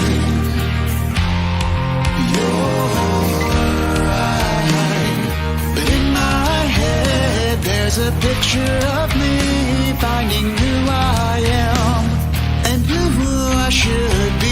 I've lost myself in the insanity. I know now I'm finally free.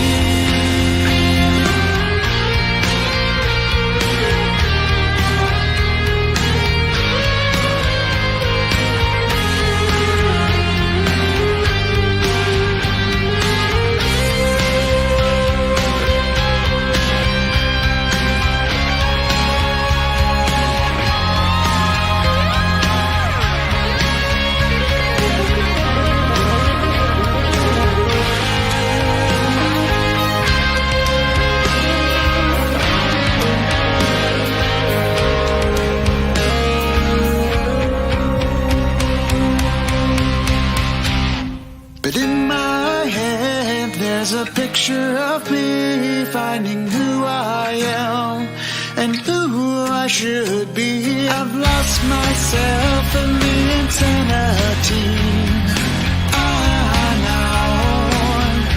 Now I'm finally free. I'm out on a limb. And in my head I'm out on a limb. And in my head I'm out on a limb. And in my head I'm out on a limb.